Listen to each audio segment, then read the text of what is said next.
Hey guys, tonight we begin a journey through the most scandalous love affairs in royal history. Affairs so explosive they nearly toppled entire empires. What if I told you that in 1936 one phone call between lovers came within hours of completely destroying the British Empire? A secret so dangerous that it made Hitler himself change his invasion plans. And here's the crazy part.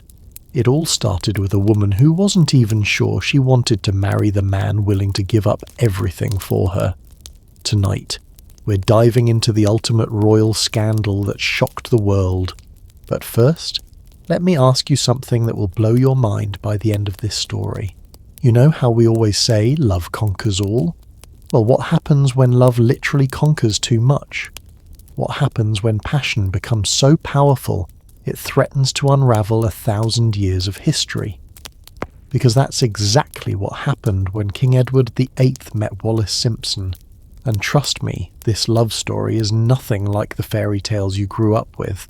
Before we dive into this incredible tale together, I'd love it if you could hit that subscribe button and give this video a like, but only if you're truly enjoying what we're exploring together.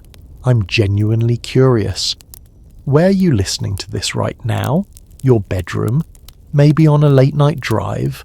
Drop a comment and let me know. I read every single one and love connecting with fellow history lovers. Now dim those lights, get comfortable, and let's uncover the love story that almost brought down 1,000-year-old monarchy. Picture this. December 1936, London. The British Empire stretches across a quarter of the globe. King Edward VIII sits on the throne, beloved by his people, charming, modern, everything a king should be. But behind the palace walls a secret burns so intensely it's about to tear apart everything the crown represents. Because Edward isn't just in love. He's obsessively, desperately, completely consumed by a twice-divorced American woman named Wallis Simpson. Now you might think, so what? Kings have had mistresses for centuries. But here's where this story gets absolutely wild. Edward isn't content to keep Wallis as a secret lover. He wants to marry her. He wants to make this American divorcee his queen. And in 1936 Britain, that's not just scandalous. It's constitutional suicide. But wait. Before I tell you how their love affair almost triggered a revolution, let me share something that will change how you see this entire story. What if everything you think you know about their great romance is wrong? Let me paint you the picture of how this all began. It's 1931, and Edward is still Prince of Wales, the golden boy of the royal family. He's at a party, because of course this story starts at a party, when he meets Wallis Simpson. She's married to Ernest Simpson, a British-American businessman, but there's something about her that completely captivates the future king. Wallis isn't traditionally beautiful by 1930s standards.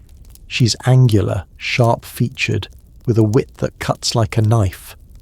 But she has something that the proper English roses of Edward's usual circle lack. She treats him like a man, not a future king. She challenges him, argues with him, even makes fun of him. And Edward, who's spent his entire life being told, "Yes, your highness," is absolutely smitten. Their affair begins quietly.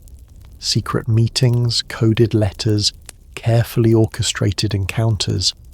But Edward isn't exactly subtle about his infatuation. He showers Wallis with jewellery that could fund a small country. We're talking about emeralds the size of robins' eggs, diamonds that once belonged to Indian Maharajas. The press starts to whisper. The government starts to worry. But here's what makes this story so fascinating and so dangerous. Wallis Simpson isn't some naive socialite swept off her feet by royal attention. She's calculating, ambitious, and she knows exactly what game she's playing. In her private letters, which historians discovered decades later, she writes to her aunt about Edward. "I shall try to do my best to make him happy, though I must confess I find him rather simple in many ways. Simple, She called the future King of England simple, and maybe she was right, because Edward was about to make the most catastrophically simple decision in British royal history. By 1935, their relationship is the worst kept secret in London high society. Edward is spending more time at Wallis's dinner parties than at official royal functions. He's asking her opinion on state matters. He's even bringing her on what should be private royal holidays. The Archbishop of Canterbury is horrified. The Prime Minister is having sleepless nights. And across the Atlantic, American newspapers are having a field day with headlines like, "The King's American Girlfriend." But the British press? They're completely silent. There's a gentleman's agreement, a media blackout that seems impossible to imagine in our age of TMZ and Twitter. The British public has no idea their king is in love with an American divorcee. They don't know that their monarchy is teetering on the edge of collapse because of love letters and midnight phone calls. Then comes 1936, and everything changes. Edward's father, King George V, dies, and suddenly our romantic hero becomes King Edward VIII. Now, the affair isn't just scandalous gossip, it's a constitutional crisis. Because Wallis Simpson has just divorced her second husband and she wants to marry the King of England. But here's the question that will keep you thinking long after this story ends.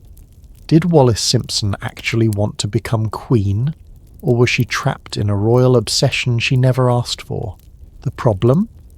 The Church of England, which the king heads, doesn't recognise divorce. A divorced woman cannot become queen. It's not just tradition.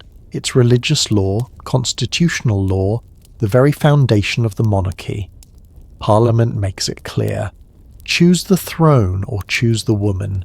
You cannot have both. And here's where Edward makes a decision that will echo through history. On December 11th, 1936, in a radio broadcast heard around the world, King Edward VIII speaks directly to his people. "I have found it impossible to carry the heavy burden of responsibility and to discharge my duties as king as I would wish to do without the help and support of the woman I love." With those words, he becomes the first British monarch in history to voluntarily abdicate the throne. For love. For Wallis Simpson. For a woman who, in her private moments, wasn't even sure she wanted to marry him. The aftermath is swift and brutal.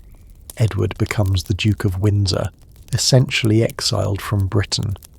His younger brother George becomes King George VI.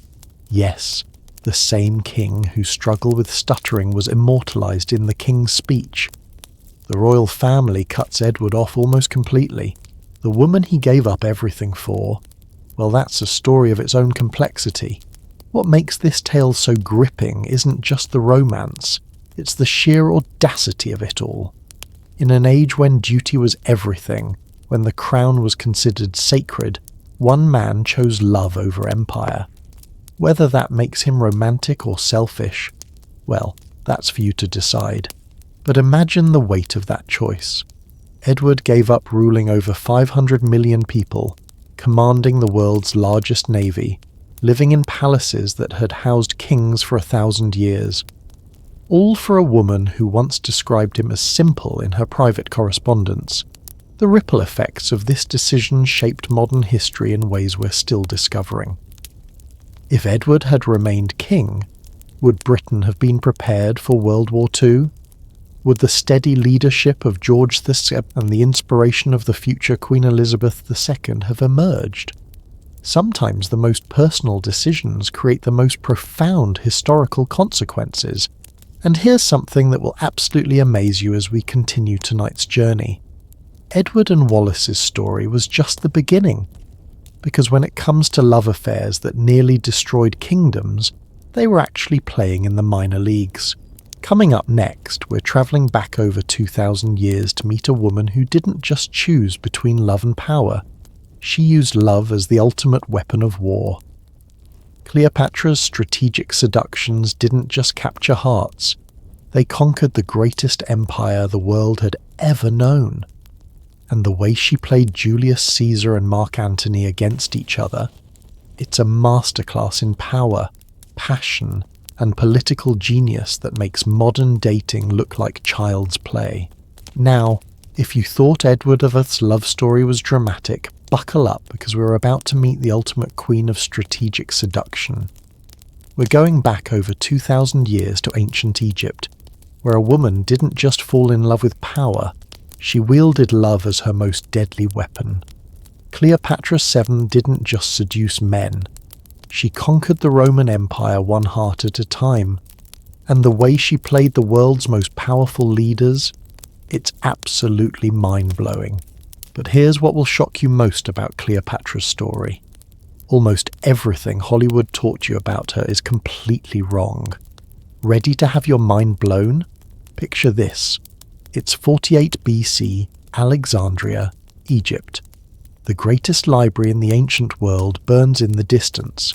Civil war tears through the land of the pharaohs, and in the middle of this chaos, a 21-year-old queen is about to execute the most audacious seduction in human history. But Cleopatra isn't the exotic beauty Elizabeth Taylor portrayed. She's something far more dangerous. She's brilliant. Here's the thing that most people don't realize about Cleopatra. She wasn't even Egyptian. She was Greek, descended from one of Alexander the Great's generals. For 3 centuries, her family, the Ptolemies, had ruled Egypt while barely speaking Egyptian. But Cleopatra, she spoke 9 languages fluently. 9. She was the first Ptolemaic ruler in 300 years to actually learn Egyptian and connect with her people. And physically? Ancient coins show us she had a prominent nose, a strong chin, and what historians politely call unremarkable features. But here's what made her irresistible: her voice. The ancient historian Plutarch wrote that her voice was like a musical instrument of many strings. She could convince anyone of anything simply by speaking to them. So when Julius Caesar, the most powerful man in the world, arrives in Alexandria in 48 BC, Cleopatra knows she has one shot to save her kingdom. Her brother Ptolemy Thulthi has kicked her out of power, and she's basically a refugee queen with no army, no allies, and no hope, except she has her mind. What happens next is the stuff of legend, but here's the real story. Cleopatra has herself smuggled into Caesar's quarters wrapped in a carpet. Now, imagine you're Julius Caesar. You're 52 years old, you've conquered Gaul, you've crossed the Rubicon, you literally invented the phrase, "I came, I saw, I conquered." And suddenly, out of a carpet rolls this young queen who starts speaking to you in perfect Latin about philosophy, mathematics, and military strategy. Caesar is absolutely captivated. But here's what's brilliant about Cleopatra's approach. She doesn't seduce Caesar with her beauty. She seduces him with her intellect.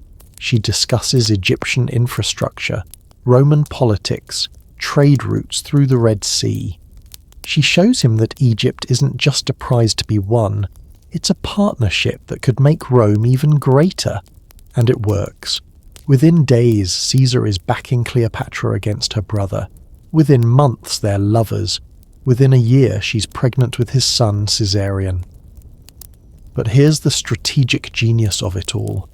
Cleopatra doesn't just become Caesar's mistress. She becomes his advisor, his partner in reimagining what an empire could look like.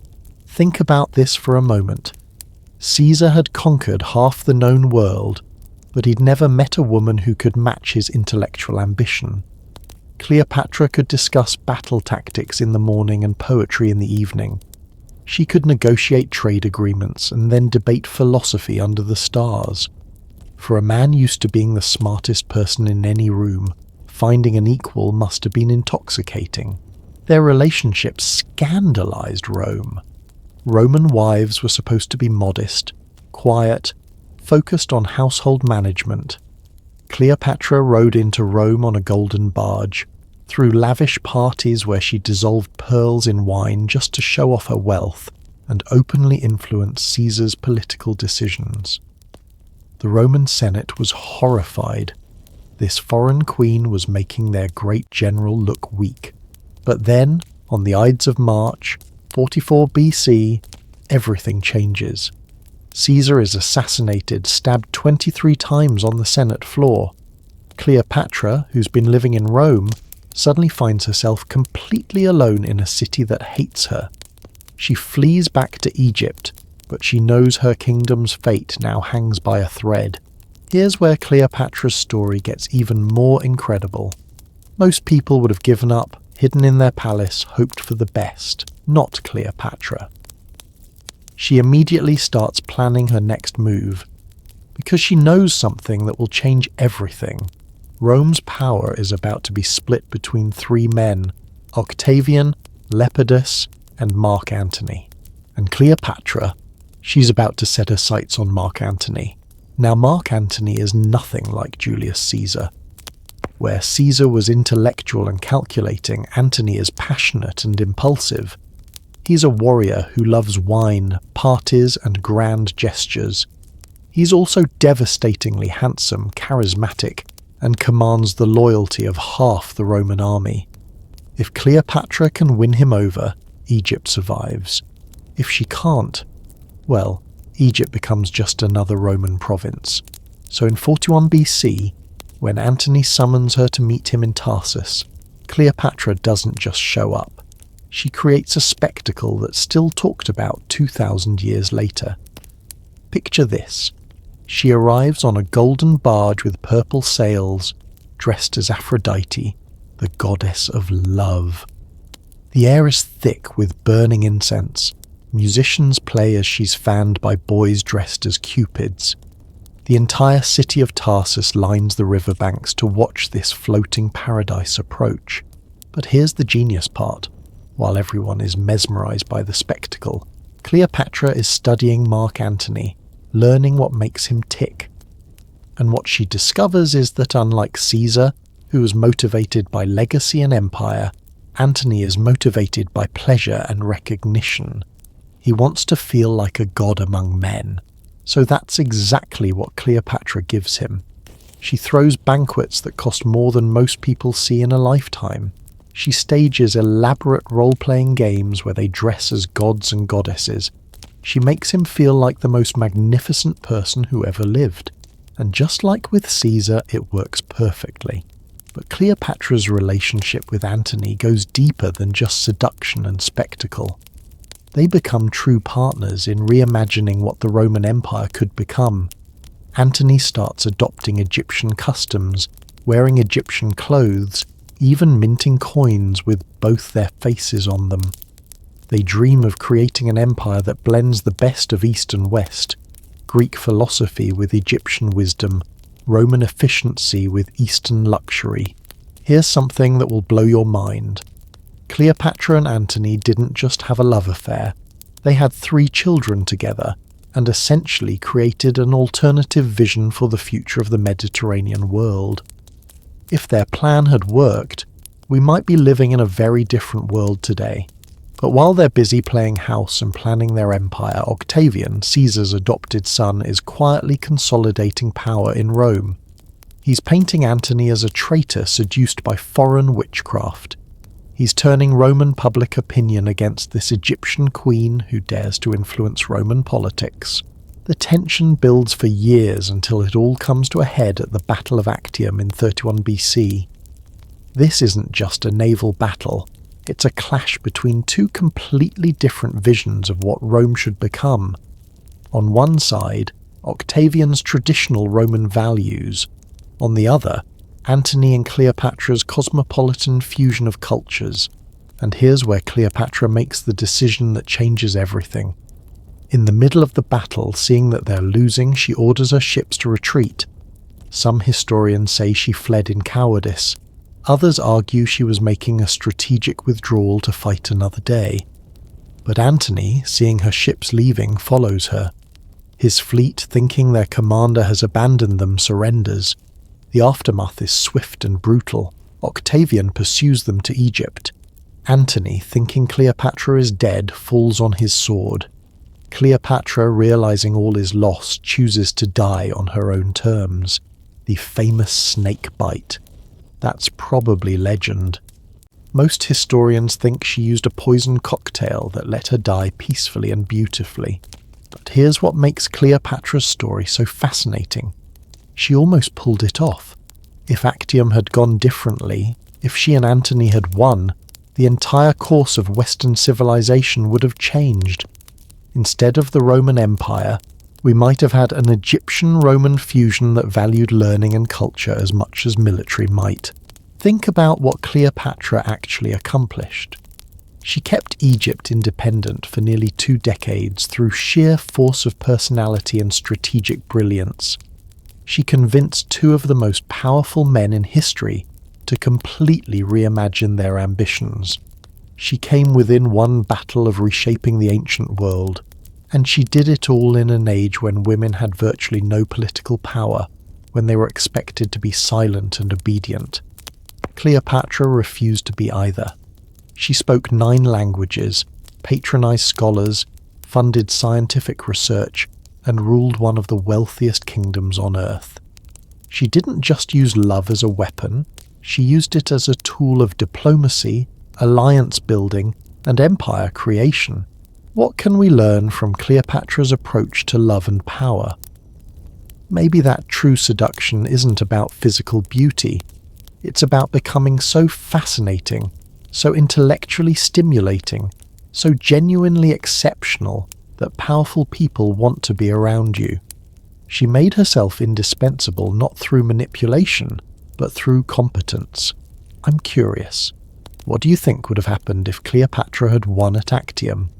Would the world be better today if her vision of a multicultural empire had succeeded? Drop your thoughts in the comments. But our journey through royal love affairs that nearly destroyed kingdoms is just getting started. Because while Cleopatra was using strategic seduction to preserve her ancient empire, centuries later in France, another royal love scandal was brewing, one that would help trigger the most violent revolution in European history. Marie Antoinette's forbidden romances didn't just shock the court of Versailles, they became the spark that burned down the entire French monarchy, and the way rumours and whispers about her love life turned a nation against their queen. It's a cautionary tale about the power of public perception that feels remarkably relevant today. Speaking of love scandals that toppled empires, let me tell you about a queen whose alleged affairs didn't just shock a nation, they literally helped fuel the bloodiest revolution in European history. Marie Antoinette's love life became such a weapon against the French monarchy that it turned an entire country into executioners. But here's the twist that will absolutely stun you. Most of the scandals that destroyed her reputation, they probably never even happened. What if I told you that fake news isn't a modern invention? That in 1780s France, propaganda about a queen's love affairs was so effective it convinced millions of people to support chopping off her head. Welcome to the story of how rumours became revolution, and how Marie Antoinette's alleged forbidden romances became the match that lit the fuse of the French Revolution. It's 1770, and a 14-year-old Austrian princess arrives at the French court with one job: secure the alliance between Austria and France by marrying the future King Louis XVI. Her name is Maria Antonia, but history will know her as Marie Antoinette. She's young, she's foreign, and she's about to become the most hated woman in France without really understanding why. Here's what makes Marie Antoinette's story so tragic and fascinating. She walked into a political trap that was set long before she ever set foot in France.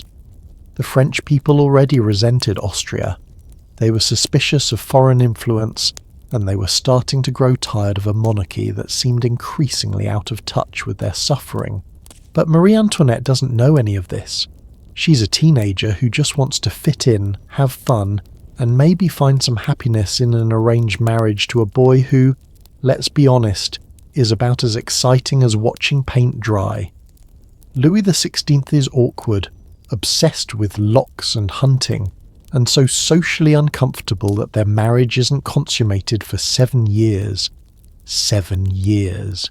Imagine being a young woman stuck in a loveless, physically unfulfilling marriage, while the entire court watches and whispers about your every move. So Marie Antoinette does what any lonely young person might do. She starts looking for friendship, excitement, and emotional connection elsewhere. And this is where the rumours begin to spiral completely out of control. Her first major scandal involves the Swedish Count Axel von Fersen. Now Fersen is everything Louis XVI isn't. Tall, handsome, sophisticated, emotionally available. He becomes Marie Antoinette's closest confidant, and probably the love of her life. But here's what's fascinating about their relationship. We have hundreds of their letters, and while they're deeply affectionate, there's no concrete evidence they were ever physically intimate. But facts don't matter when you're dealing with palace intrigue and public perception. The French court starts whispering. The rumours spread to Paris, and suddenly, Marie Antoinette isn't just an Austrian princess. She's l'Autrichienne, the Austrian whore who's betraying France with foreign lovers. Then comes the scandal that really sets everything ablaze, the diamond necklace affair of 1785. Now this story is so wild it reads like a soap opera script. A con artist named Jean de la Motte convinces a cardinal that Marie Antoinette wants to secretly buy a diamond necklace worth 1.6 million livres. That's about $15 million in today's money. The cardinal, hoping to win the Queen's favour, arranges the purchase. The con artist steals the necklace, flees to England, and when the whole scheme collapses, guess who gets blamed? Marie Antoinette had absolutely nothing to do with this scam. She didn't even know it was happening. But when the story breaks, the French public doesn't care about facts. They see a foreign queen living in luxury while they can barely afford bread, and they assume she must be guilty. The pamphlets and songs mocking her spread like wildfire. She becomes the symbol of everything wrong with the monarchy. But here's where the story gets really dark. As France's financial crisis deepens in the 1780s, the attacks on Marie Antoinette become increasingly vicious and sexual. Pornographic pamphlets start circulating, depicting her in graphic sexual situations with everyone from Count Fersen to her own female friends. These aren't just political attacks. They're character assassinations designed to destroy her credibility as a queen and as a woman. The most damaging rumours suggest she's having affairs with multiple men and women, that she's bankrupting France to fund her lovers' lifestyles, that she's even plotting with Austria to undermine French interests. None of these accusations have solid evidence behind them, but they spread through Paris like a virus. Here's what's particularly cruel about this propaganda campaign. Marie Antoinette's real personality was almost the opposite of how she was portrayed. Yes, she was extravagant and sometimes tone-deaf about poverty, but she was also a devoted mother who spent hours playing with her children, a patron of the arts who supported French culture, and a woman who genuinely tried to help French charities and causes, but perception became reality. By the late 1780s, when France was teetering on the edge of bankruptcy and revolution, Marie Antoinette had become the perfect scapegoat. Every economic problem, every political failure, every social injustice could somehow be blamed on the foreign queen and her alleged moral corruption. When the French Revolution finally explodes in 1789, the attacks on Marie Antoinette reach new levels of viciousness. Revolutionary newspapers published daily stories about her supposed affairs, her alleged plots against the revolution, her rumoured attempts to call in foreign armies to crush the rebellion. The fact that most of these stories are complete fabrications doesn't matter.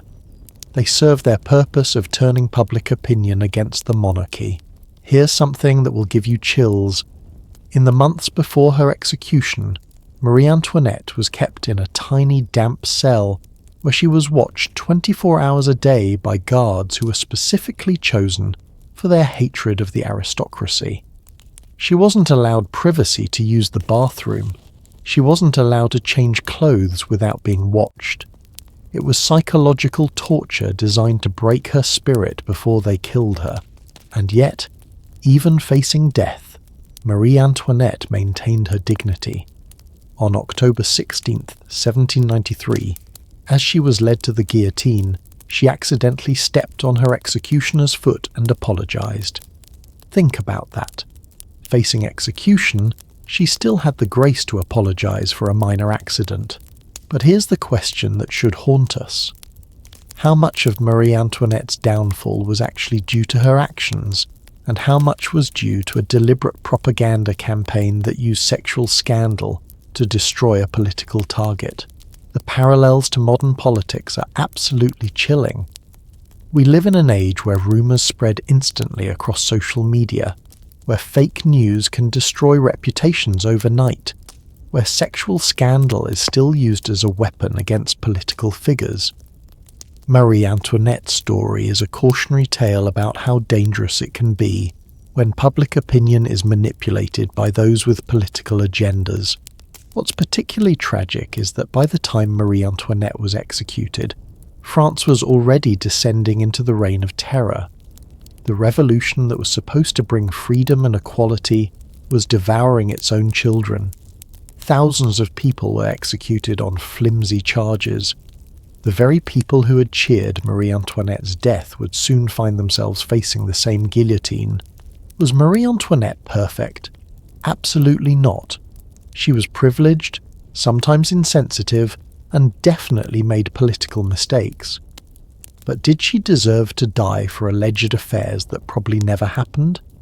Did rumours about her love life justify the destruction of an entire monarchy? These are questions worth pondering as we watch modern political scandals unfold.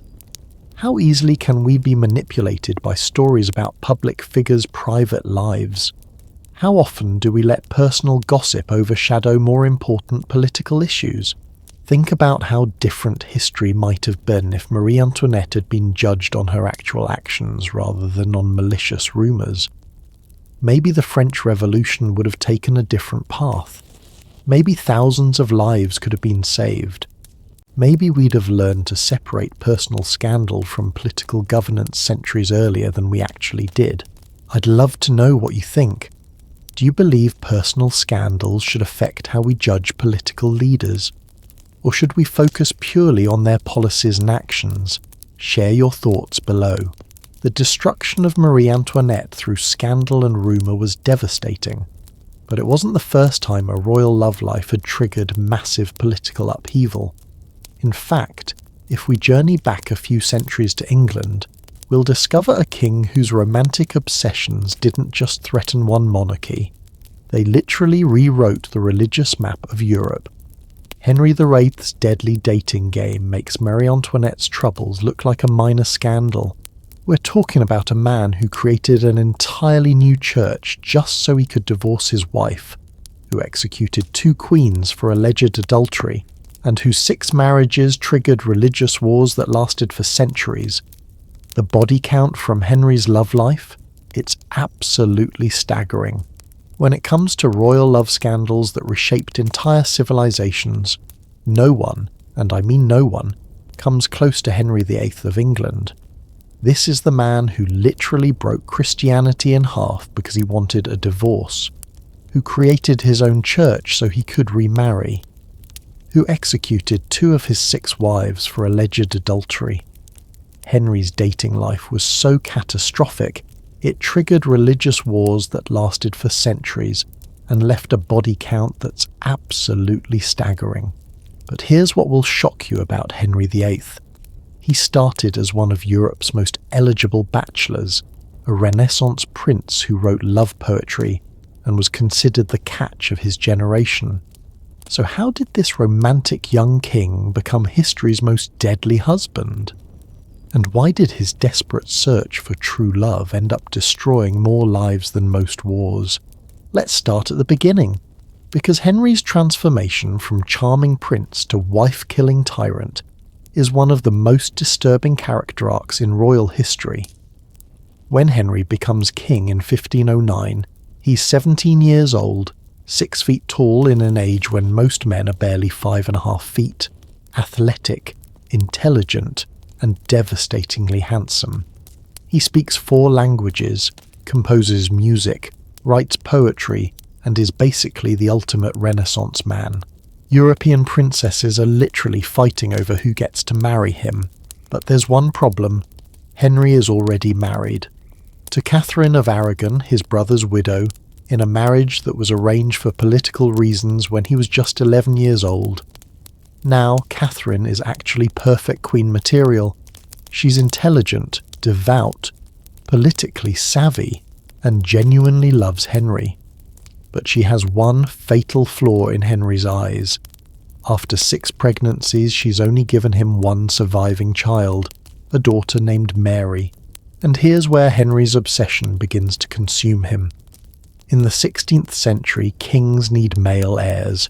Without a son, Henry believes England will descend into civil war after his death.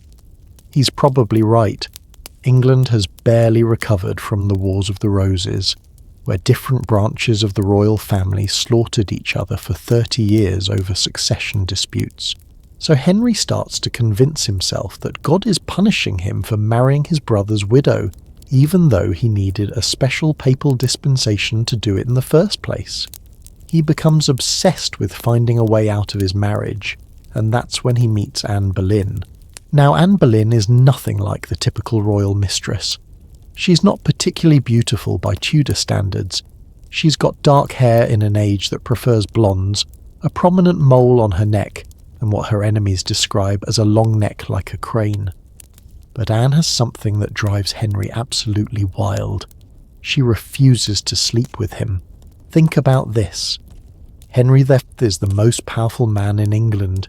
He's used to getting whatever he wants instantly, and this young woman just says no.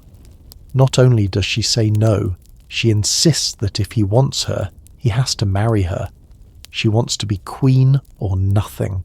This creates a psychological dynamic that's absolutely fascinating. Henry, who's never been denied anything in his life, becomes completely obsessed with the one woman he can't have. He writes her 17 love letters that still survive today.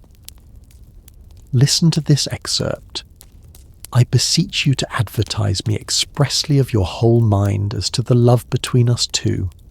This is the King of England basically begging for attention from a woman who's playing hard to get.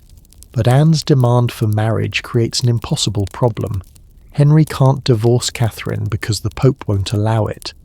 The Catholic Church doesn't recognise divorce, and Catherine is the aunt of Charles V, the Holy Roman Emperor, who's basically the Pope's military protector.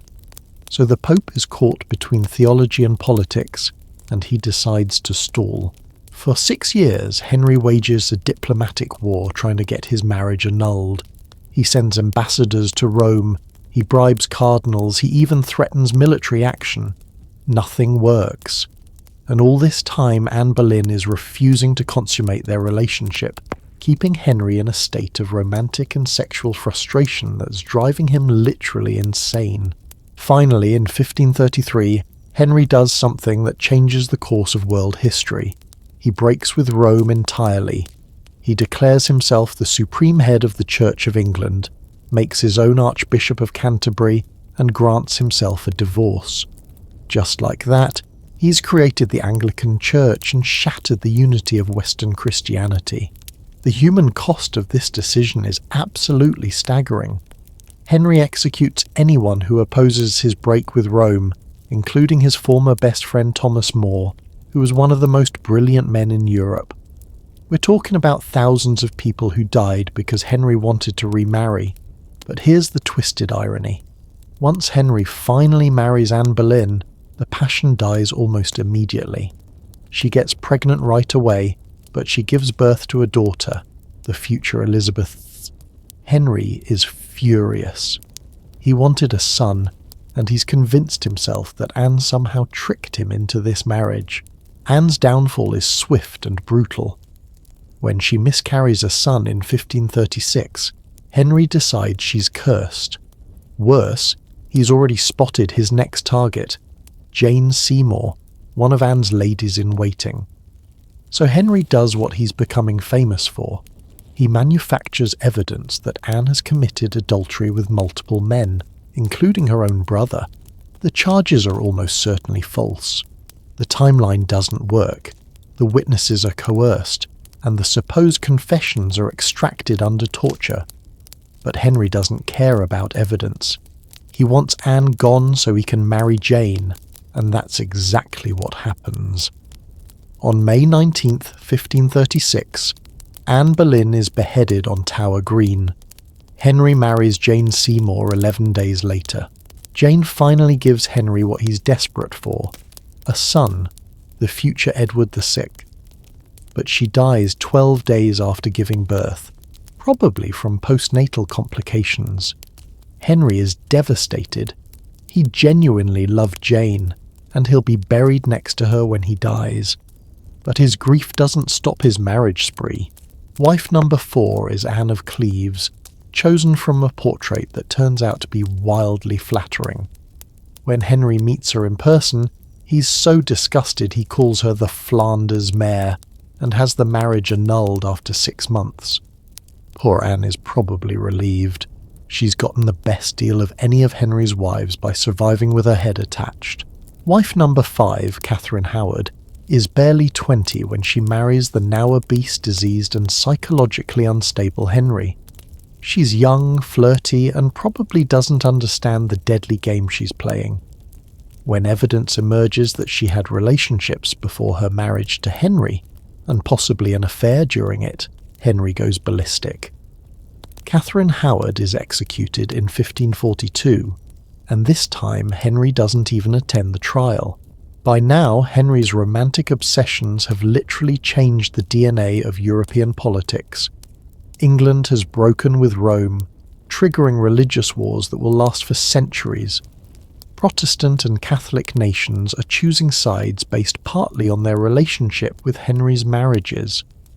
The Counter-Reformation is partly a response to Henry's theological rebellion, and the personal cost.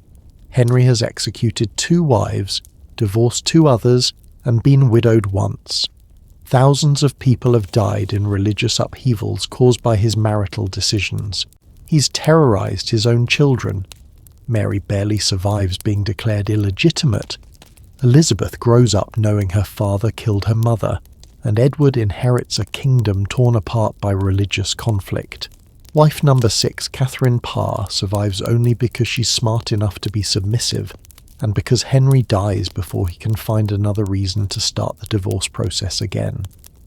By the end of his life, Henry is a paranoid, bloated tyrant who weighs over 300 pounds and has legs so ulcerated they can smell them from across the room. But here's what's truly terrifying about Henry's story. It shows how quickly personal obsession can become political catastrophe when you have absolute power. Henry's desperate search for love and male heirs didn't just destroy his wives, it fractured Christianity, triggered centuries of religious warfare, and set the stage for conflicts that would eventually reach the New World. Think about the butterfly effect of Henry's marriages. If he'd been content with Catherine of Aragon, England might have remained Catholic.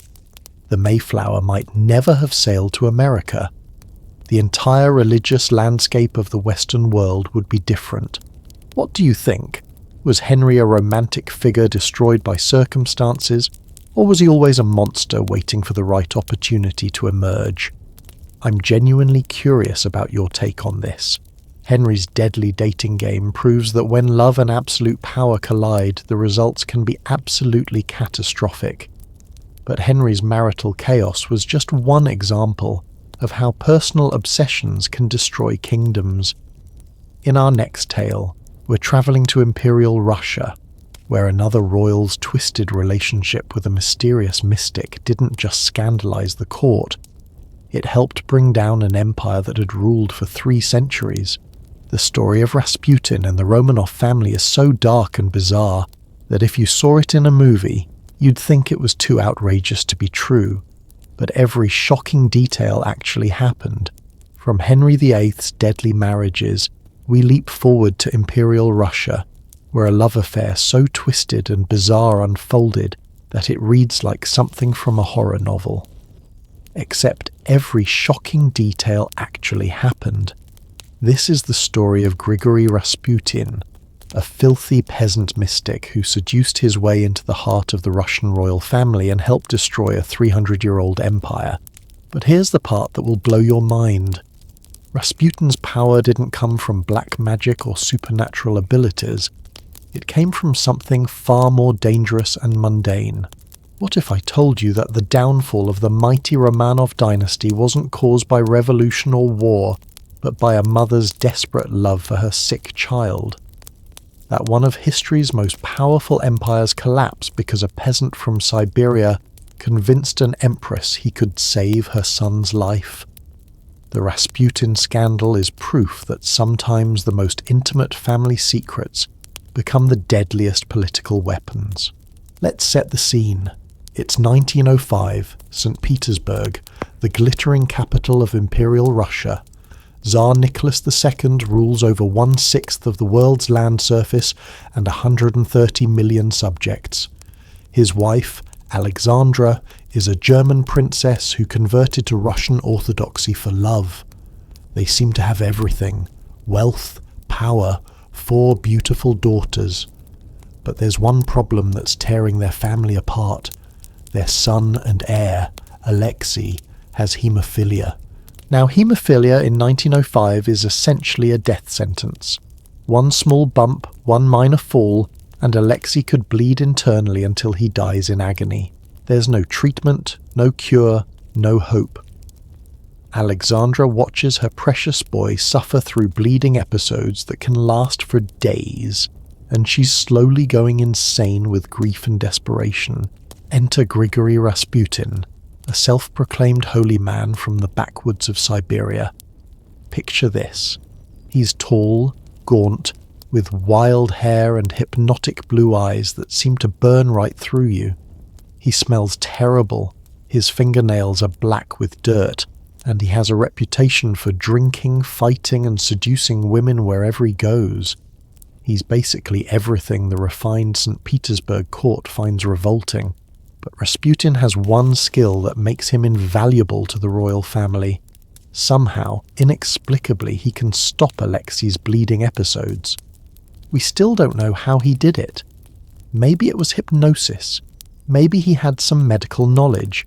Maybe it was just incredible timing and luck. But every time Alexei is near death, Rasputin shows up, prays over the boy, and the bleeding stops. You can imagine what this does to Alexandra's mind. This filthy peasant is the only person who can save her son. She becomes completely dependent on him, and Rasputin, being no fool, uses this dependency to gain unprecedented access to the royal family. But here's where the story gets really scandalous. Rasputin doesn't just heal Alexei. He starts inserting himself into palace politics, giving advice on military strategy, recommending government ministers, even influencing Russia's involvement in World War I. And the rumours about his relationship with Alexandra, they're absolutely explosive. The gossip spreading through St. Petersburg is that Rasputin and Alexandra are lovers, that this peasant is sexually dominating the Empress of Russia. The stories get more and more graphic. They say Rasputin has hypnotized Alexandra, that he's performing dark rituals in the palace, that he's the real power behind the throne. Now here's the fascinating part.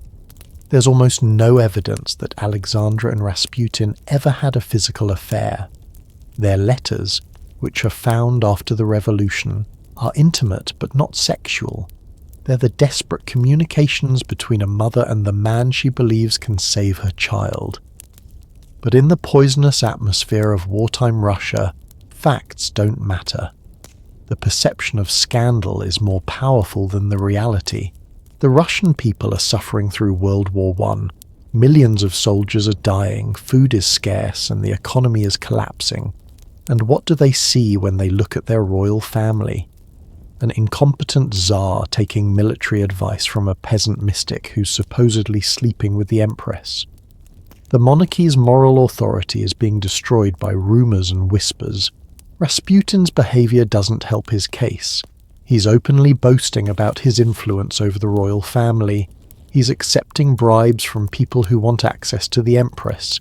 He's seducing society women by claiming he has special powers.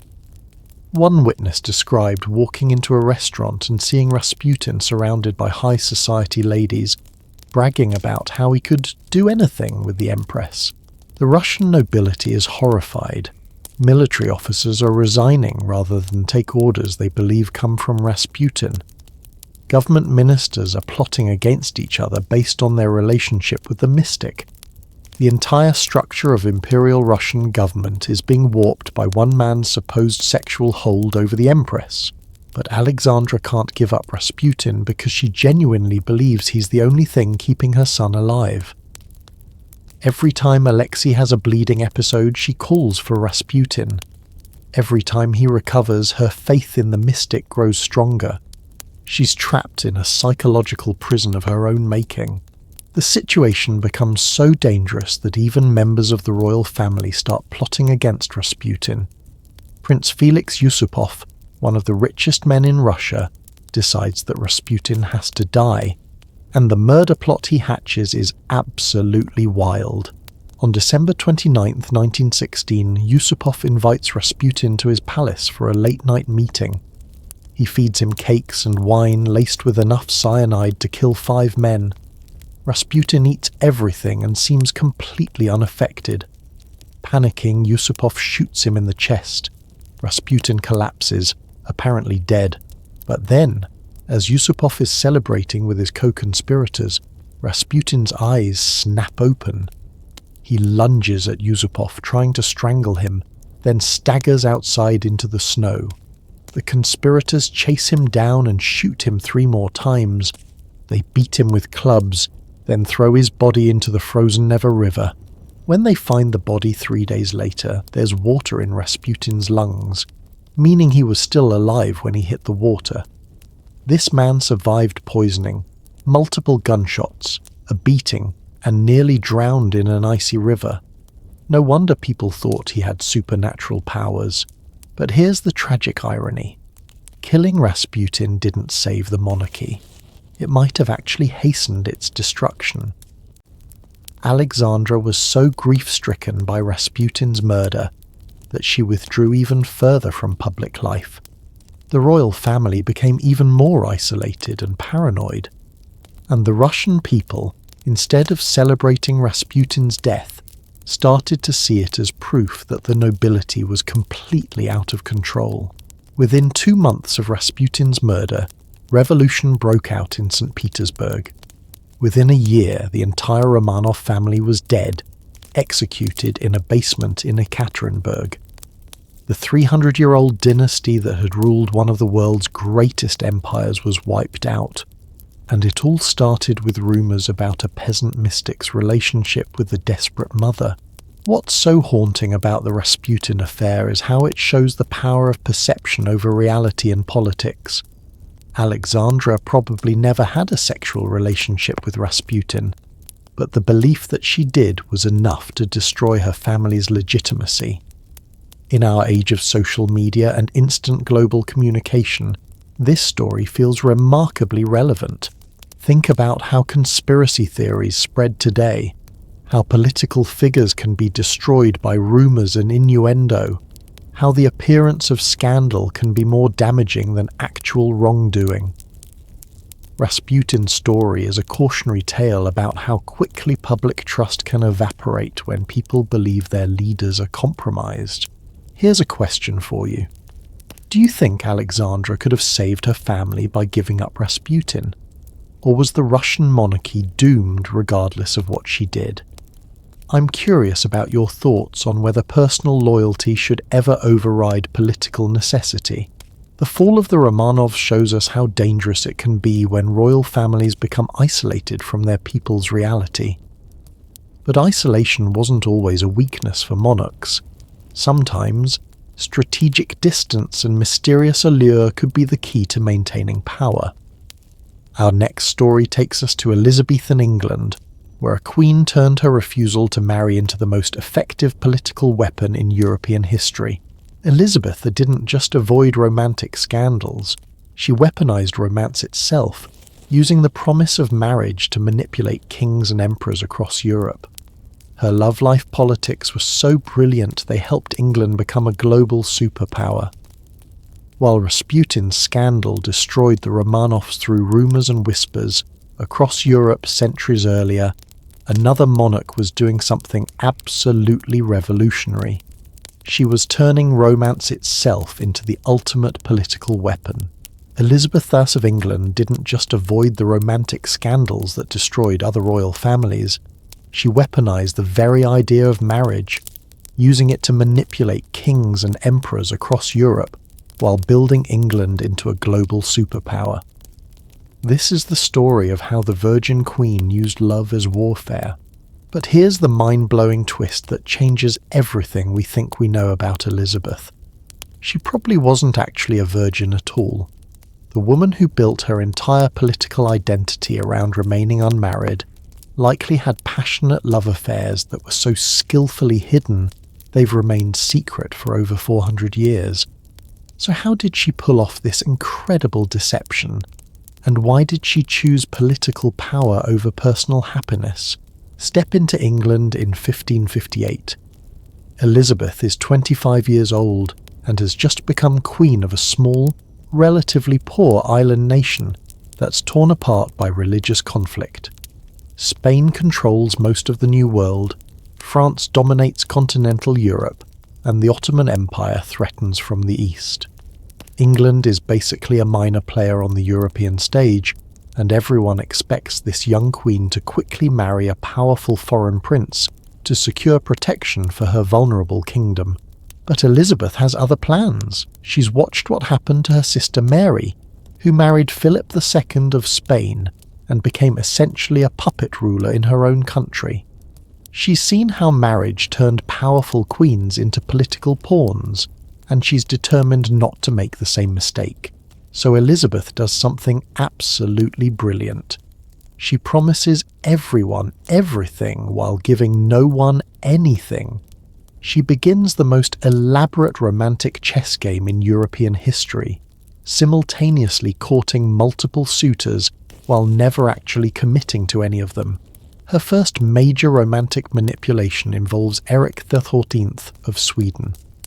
Elizabeth spends 3 years flirting with the idea of marrying him, sending gifts, writing affectionate letters, even allowing Swedish ambassadors to believe an engagement is imminent.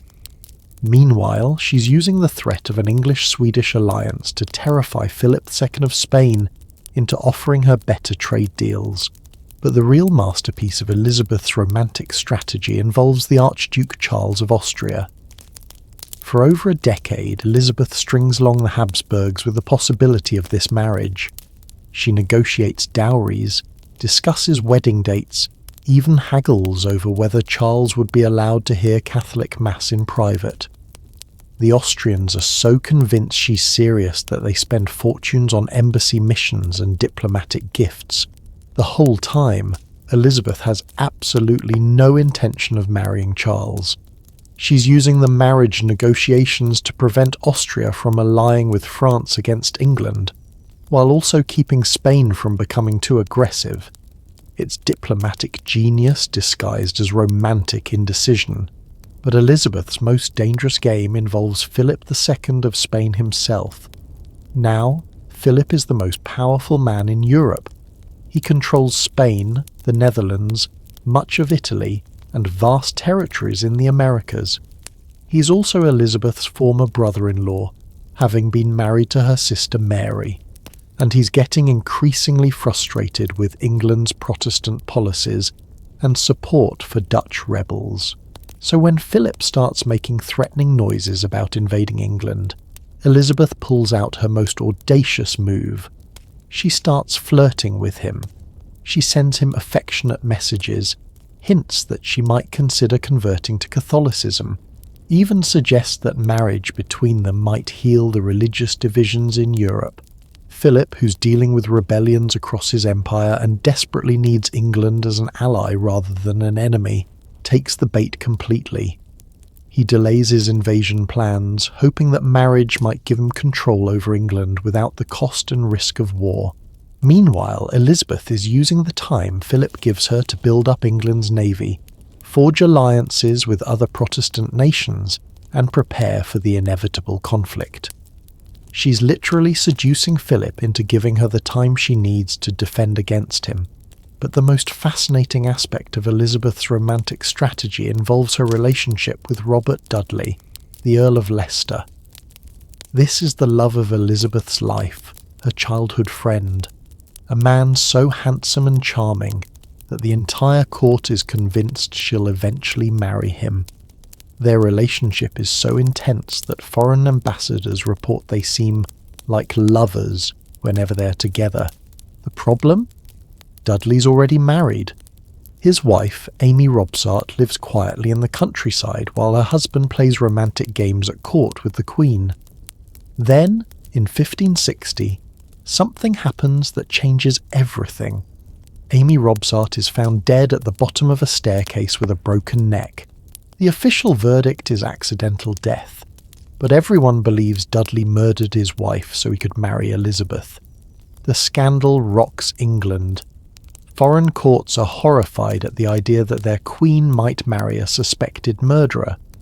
Elizabeth's own advisors warn her that marrying Dudley now would destroy her reputation forever. And here's where Elizabeth makes the most heartbreaking decision of her life. She chooses power over love. Despite being desperately in love with Dudley, she recognizes that marrying him would make her look weak and scandalous.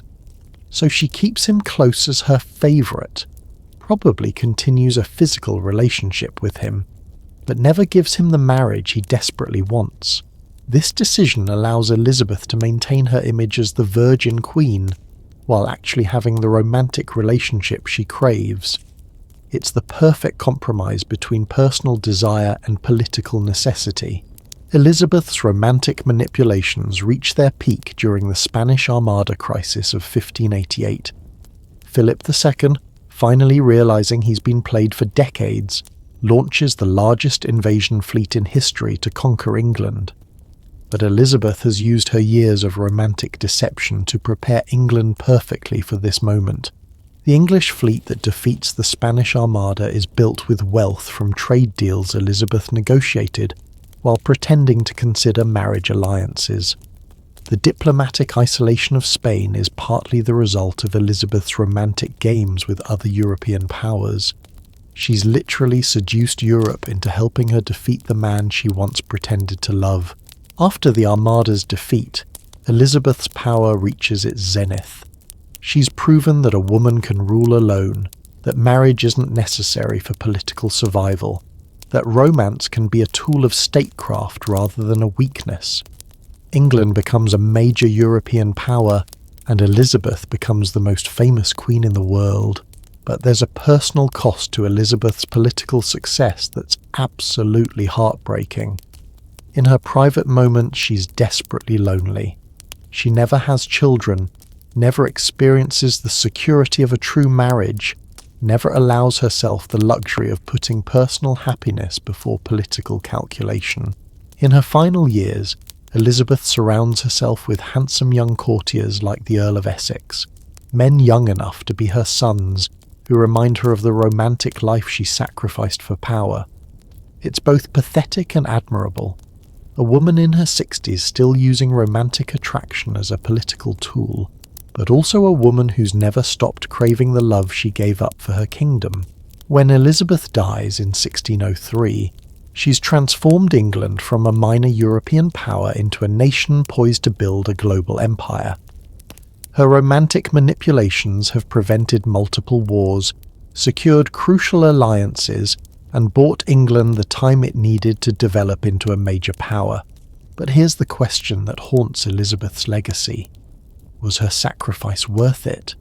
She saved England by giving up personal happiness, but should any person, even a queen, be forced to choose between love and duty so completely. Elizabeth's story is particularly relevant in our modern age, where we still debate whether personal scandals should disqualify people from public office. She proved that romance could be used strategically rather than just emotionally, but she also paid a tremendous personal price for that strategic thinking. What do you think? Was Elizabeth brilliant for using romance as a political weapon, or tragic for sacrificing love for power? Let me know in the comments.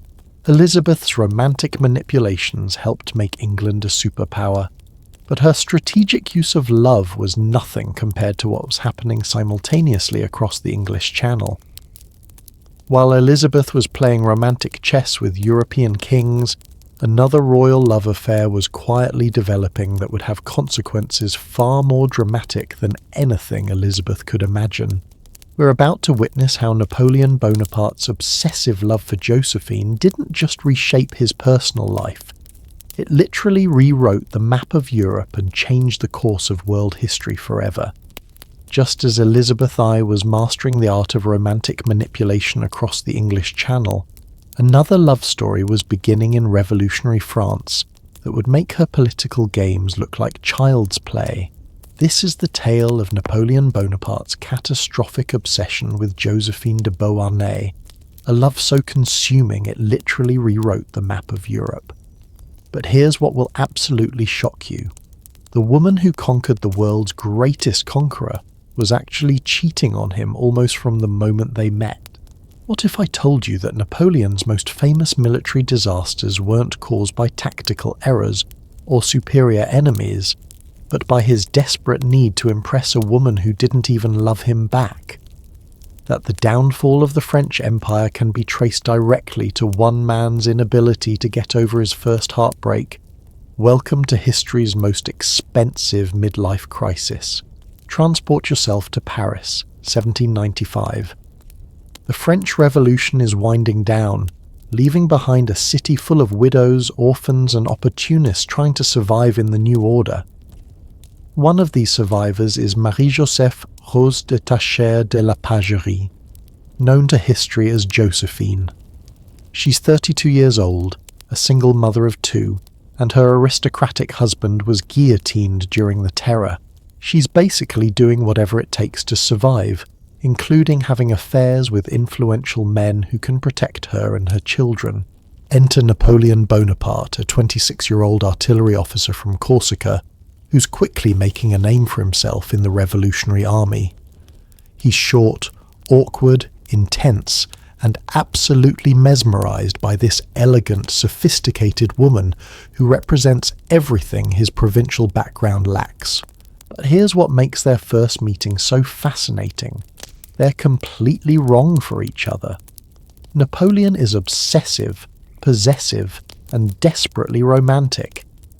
Josephine is casual about love, enjoys flirting with multiple men, and sees relationships as social and financial transactions rather than grand passions. Yet Napoleon becomes completely obsessed. Listen to this letter he writes to her just weeks after they meet. "I awake full of you. Your image and the memory of last night's intoxicating pleasures has left no rest to my senses." This is a man who's about to conquer Europe, and he's writing like a lovesick teenager. Josephine, meanwhile, is trying to figure out if this intense young general is worth the trouble. She writes to a friend, "Bonaparte is funny little creature. I don't know what he possesses, but there is something. I cannot understand it myself." Even she doesn't understand why she's attracted to him. They marry in March 1796, and immediately Napoleon makes his first major strategic error caused by love. Instead of consolidating his position in Paris, he rushes off to command the army of Italy, partly to impress Josephine with military glory. He's literally trying to conquer northern Italy as a romantic gesture. But while Napoleon is off winning battles and writing passionate love letters, Josephine is having an affair with a young officer named Hippolyte Charles. The irony is devastating. While Napoleon is conquering territory to prove his love, Josephine is in Paris laughing about his romantic letters with her lover. The affair with Charles becomes an open secret in Parisian society. Everyone knows except Napoleon, who's too busy fighting Austrians to pay attention to gossip. When he finally returns to Paris as a conquering hero, he's so blinded by his success and his love for Josephine that he misses all the obvious signs. Then comes Napoleon's Egyptian campaign in 1798, and this is where his obsession with Josephine starts to affect world history. Napoleon decides to invade Egypt partly for strategic reasons, to threaten British trade routes to India, but he also wants to return as an exotic, mysterious conqueror who will finally be worthy of Josephine's complete devotion. The problem? While Napoleon is discovering the Rosetta Stone and fighting Mamelukes in the desert, Josephine's affair with Charles becomes so blatant that even Napoleon's family starts writing to tell him about it. His brother Lucien sends detailed reports about Josephine's infidelity. When Napoleon finally learns the truth, he goes completely mad with rage and heartbreak. He's stuck in Egypt, unable to return to confront his wife, and the psychological torment starts affecting his military judgment.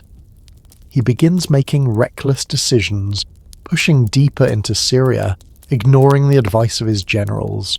The Battle of Acre in 1799 is Napoleon's first major defeat, and it happens partly because he's so emotionally destroyed by Josephine's betrayal that he can't think strategically. He's trying to capture Ottoman territory, to prove he's still a great conqueror worthy of his wife's love, even though she's probably in bed with another man while he's getting shot at in the desert.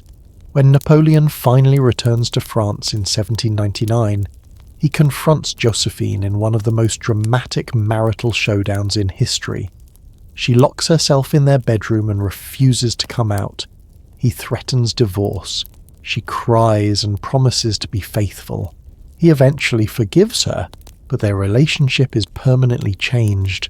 And here's where Napoleon's emotional damage starts reshaping European politics.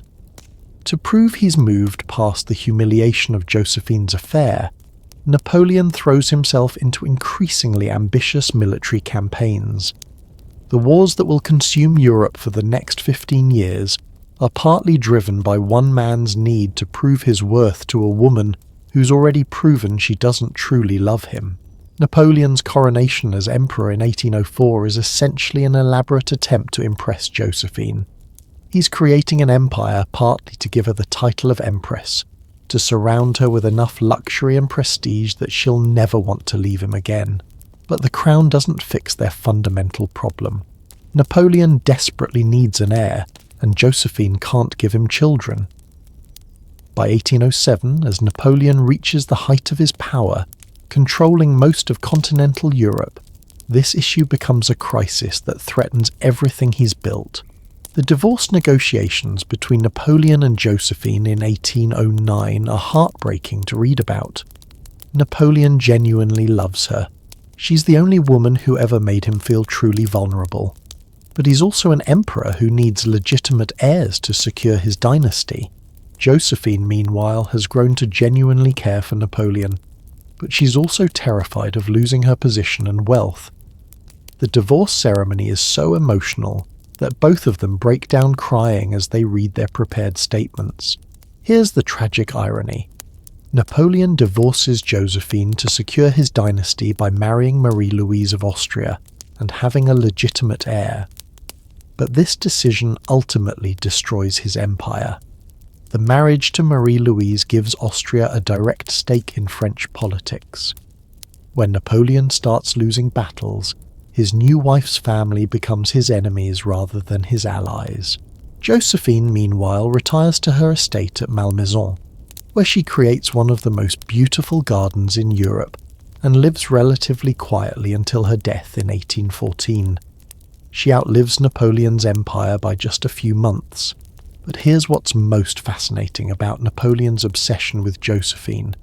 It shows how personal relationships can literally reshape the world when you have enough power. Napoleon's need to prove himself worthy of Josephine's love drove him to military campaigns that changed European borders for generations. Think about the butterfly effect. If Josephine had been faithful, would Napoleon have been content with smaller conquests? If she'd been able to give him children, would he have avoided the disastrous Russian campaign that destroyed his army? Would Europe have been spared 15 years of warfare if one woman had loved one man the way he needed to be loved? The Napoleon-Josephine relationship is also a masterclass in how toxic relationships can become addictive. Even after their divorce, Napoleon continued writing to Josephine, asking for her advice, sending her gifts. When he was exiled to Elba, some of his last letters were to her. She'd become such an essential part of his identity that he couldn't imagine himself without her. What's your take on this? Do you think Napoleon's obsession with Josephine was romantic or pathological? Was he a tragic figure destroyed by unrequited love, or a dangerous man whose personal insecurities caused massive suffering? I'd love to hear your thoughts. Napoleon's story proves that even the most powerful people in history can be completely undone by love and heartbreak. But personal vulnerability isn't always a weakness for rulers. Sometimes, the most effective leaders are those who understand how to channel their own emotional experiences into political wisdom. Just as Napoleon's heartbreak was reshaping Europe through conquest and war, on the other side of the world an entirely different kind of love story was quietly unfolding in the Byzantine Empire. The romance between Emperor Justinian and Theodora wasn't just about personal passion. It was about a former courtesan who used her relationship with the most powerful man in the world to revolutionize law, religion, and society. Theodora's journey from the lowest rungs of society to the height of imperial power is one of the most remarkable transformation stories in human history. While Napoleon was letting his heartbreak reshape European warfare, centuries earlier in the glittering capital of Constantinople, a love story was unfolding that makes every other royal romance look tame by comparison. This is the incredible tale of how a former courtesan named Theodora seduced her way from the brothels of Byzantine society to become one of history's most powerful empresses. But here's the part that will absolutely blow your mind. She didn't just marry up for wealth and status. She used her position to revolutionize an entire empire and create laws that are still influencing our world today. Imagine if someone told you that a woman who once performed nude on stage became co-ruler of the Roman Empire and helped write legal codes that protected women's rights for over 1,000 years. You'd think it was impossible, right? Well, get ready to have your assumptions about power, class, and social mobility completely shattered. Let's journey back to Constantinople in the early 500s AD. The Byzantine Empire is the last remnant of Rome's former glory, controlling trade routes between Europe and Asia, commanding vast wealth, and maintaining the most sophisticated legal system in the world. Into this world of palace intrigue and religious debate comes a young woman whose story reads like the most outrageous fiction. Theodora is born around 500 AD into the absolute bottom of Byzantine society. Her father is a bear trainer at the hippodrome, basically a circus performer. When he dies, Theodora's mother does whatever it takes to survive, and that includes pushing her daughters into entertainment work that's barely distinguishable from prostitution. By her teens, Theodora is performing in what can only be described as ancient strip shows. The historian Procopius, who absolutely despised her, describes performances where Theodora would recreate the myth of Leda and the Swan, involving scenarios that are so explicit I can't repeat them in detail. Let's just say that Theodora's early career involved forms of public entertainment that would make modern reality TV look like Sunday school. But here's what makes Theodora extraordinary. She's not just surviving in this world, she's studying it. She's learning how power works, how men think, how to read people's desires and weaknesses. She's becoming a master manipulator in the most sophisticated society on Earth. Then something changes Theodora's trajectory completely. Around 520 AD, she meets a man named Hannibal, a provincial governor who takes her to North Africa as his mistress. But the relationship sours, and Hannibal abandons her in Alexandria, Egypt. Theodora finds herself alone, broke, and thousands of miles from Constantinople. This is where Theodora's story takes a fascinating turn. Instead of returning to her old life, she uses her time in Alexandria to completely reinvent herself. She studies with Christian theologians, learning about monophysite Christianity, a complex theological position that will later influence imperial policy. She's essentially getting a graduate education in religion and philosophy. When Theodora returns to Constantinople around 522 AD, she's transformed. Gone is the crude entertainer. In her place is a sophisticated woman who can discuss theology with bishops and philosophy with scholars. She's learned to dress elegantly, speak eloquently, and present herself as a refined lady rather than a former prostitute. And that's when she meets Justinian. Justinian is the nephew of Emperor Justin III, a man clearly destined for the throne himself. He's intelligent, ambitious, and completely fascinated by this mysterious woman who seems to understand the complexities of power better than most nobles who were born to it. But their relationship creates a massive scandal. Byzantine law explicitly forbids senators from marrying actresses, and Theodora's past makes her completely unsuitable as a potential empress. The imperial court is horrified. Justinian's family tries desperately to break them up. Here's where the story gets really incredible. Justinian is so obsessed with Theodora that he's willing to change the law itself to marry her. In 525 AD, he convinces his uncle Emperor Justin to repeal the law, preventing senators from marrying actresses. Think about that. Theodora's love affair literally rewrote imperial legislation. When they finally marry in 525 AD, it's one of the most shocking social climbs in human history.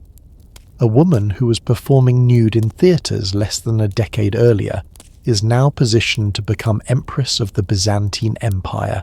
But Theodora doesn't just become a decorative empress. When Justinian becomes emperor in 527 AD, she becomes his full partner in ruling the empire. And this is where her story becomes truly revolutionary. The first major crisis of their reign comes in 532 AD with the Nika riots. These aren't just ordinary civil disturbances. They're a full-scale revolution that threatens to overthrow Justinian's government. For a week, Constantinople burns as rebels control most of the city and proclaim a new emperor. Justinian's advisors are telling him to flee. Ships are prepared to evacuate the imperial family. The emperor is ready to run. And then Theodora stands up in the imperial council and delivers a speech that changes the course of history. According to the historian Procopius, she says, "Those who have worn the crown should never survive its loss. Never will I see the day when I am not saluted as empress. If you mean to flee, Caesar, well and good. You have the money, the ships are ready, the sea is open. As for me, I shall stay." Then she delivers the line that becomes legendary. Purple makes the best burial shroud. This speech rallies Justinian's courage. Instead of fleeing, they decide to fight. The imperial army crushes the rebellion, killing an estimated 30,000 rioters in the Hippodrome. Theodora's refusal to run saves Justinian's throne and cements her position as the real power behind the empire.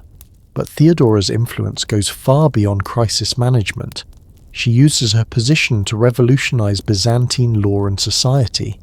Remember, this is a woman who experienced the absolute worst of what society could do to women, and now she has the power to change it. Working with Justinian, Theodora pushes through legal reforms that are absolutely revolutionary for the 6th century.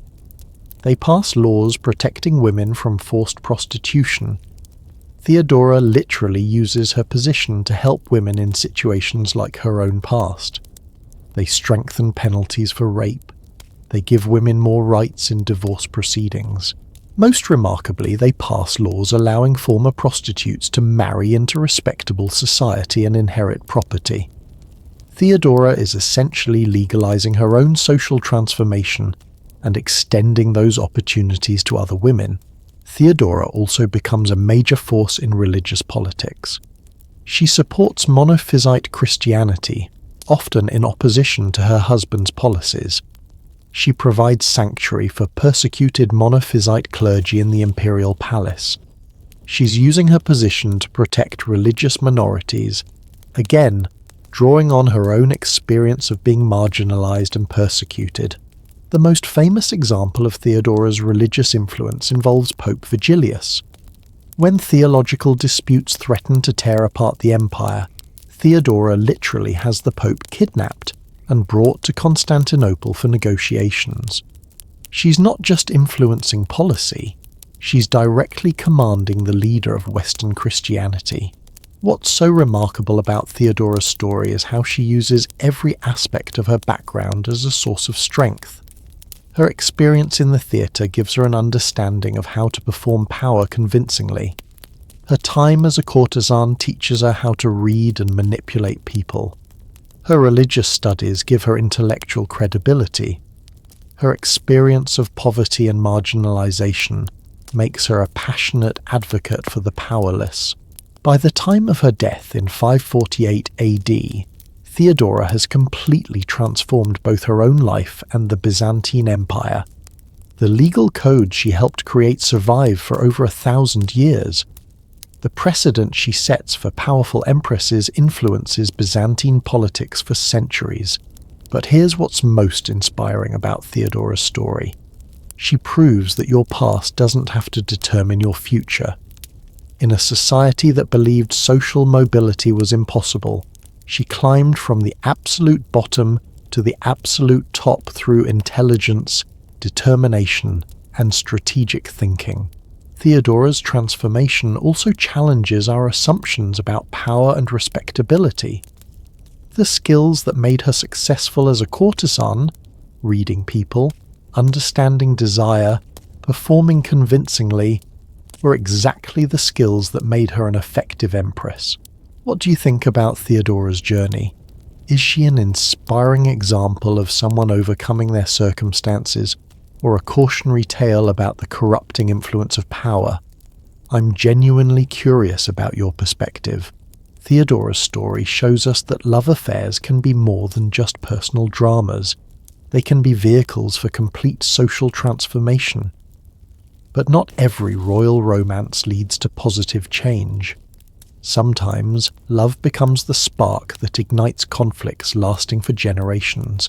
Our journey through love affairs that nearly destroyed kingdoms now takes us to medieval England, where a passionate friendship between a king and his archbishop created a religious and political crisis that would echo through centuries. The relationship between Henry II and Thomas Becket started as the deepest friendship in medieval Europe, but it ended in murder, martyrdom, and a conflict between church and state that still influences our world today. From Theodora's remarkable transformation in Byzantium, we find ourselves in medieval England, where another intense relationship was about to tear apart both a kingdom and the foundations of European Christianity. This isn't a traditional love story between a man and a woman. This is the tale of the deepest, most passionate friendship in medieval history, one that began with two men who loved each other like brothers and ended with murder in a cathedral.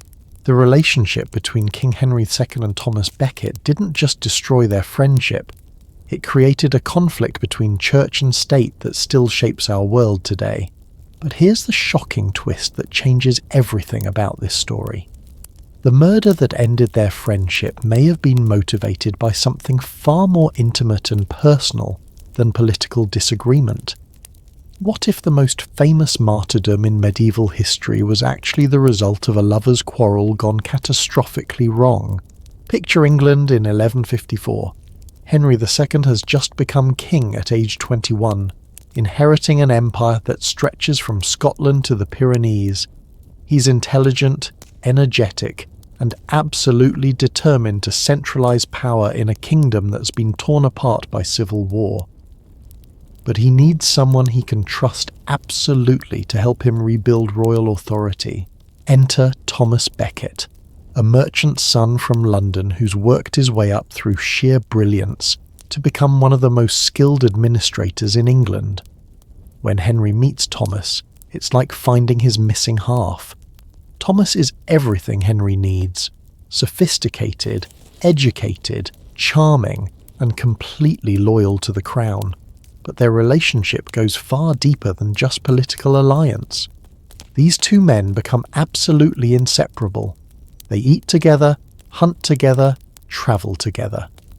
Contemporary chroniclers describe a friendship so intense it scandalizes the medieval court. They share everything: secrets, ambitions, even clothes. Thomas becomes not just Henry's chancellor, but his closest confidant. Here's what makes their bond so fascinating.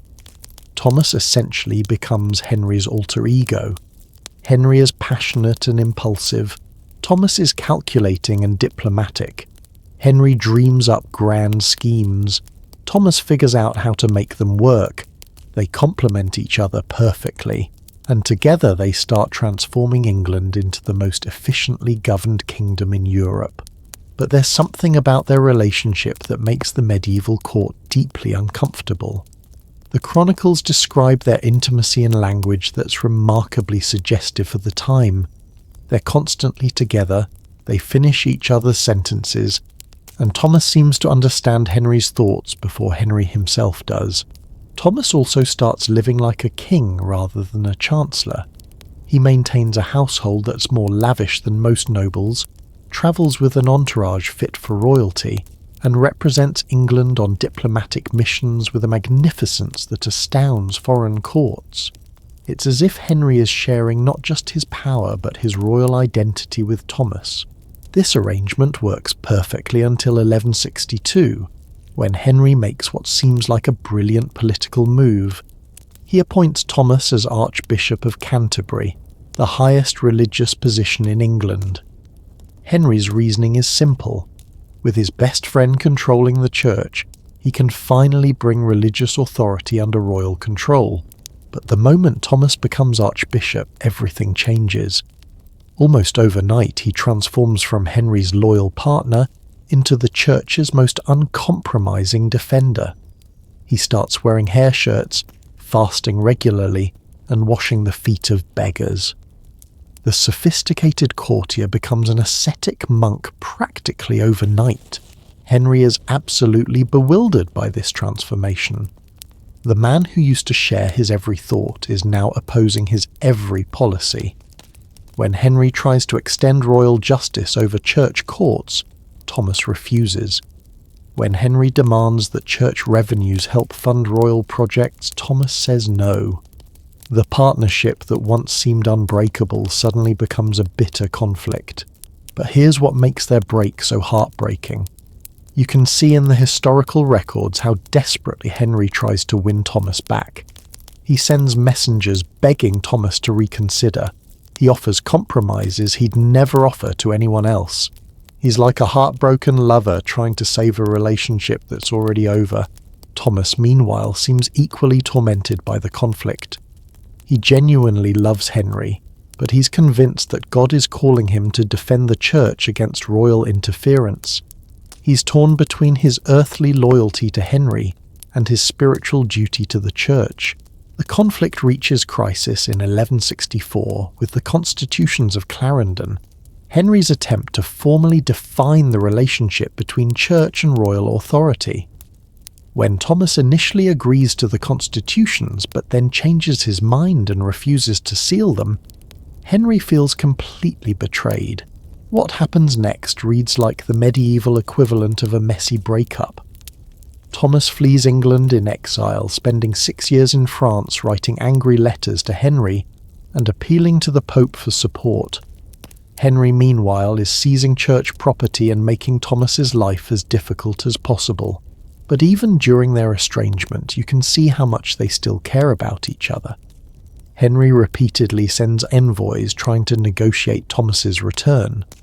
Thomas writes letters that are angry but also deeply personal, full of references to their shared past and their former intimacy.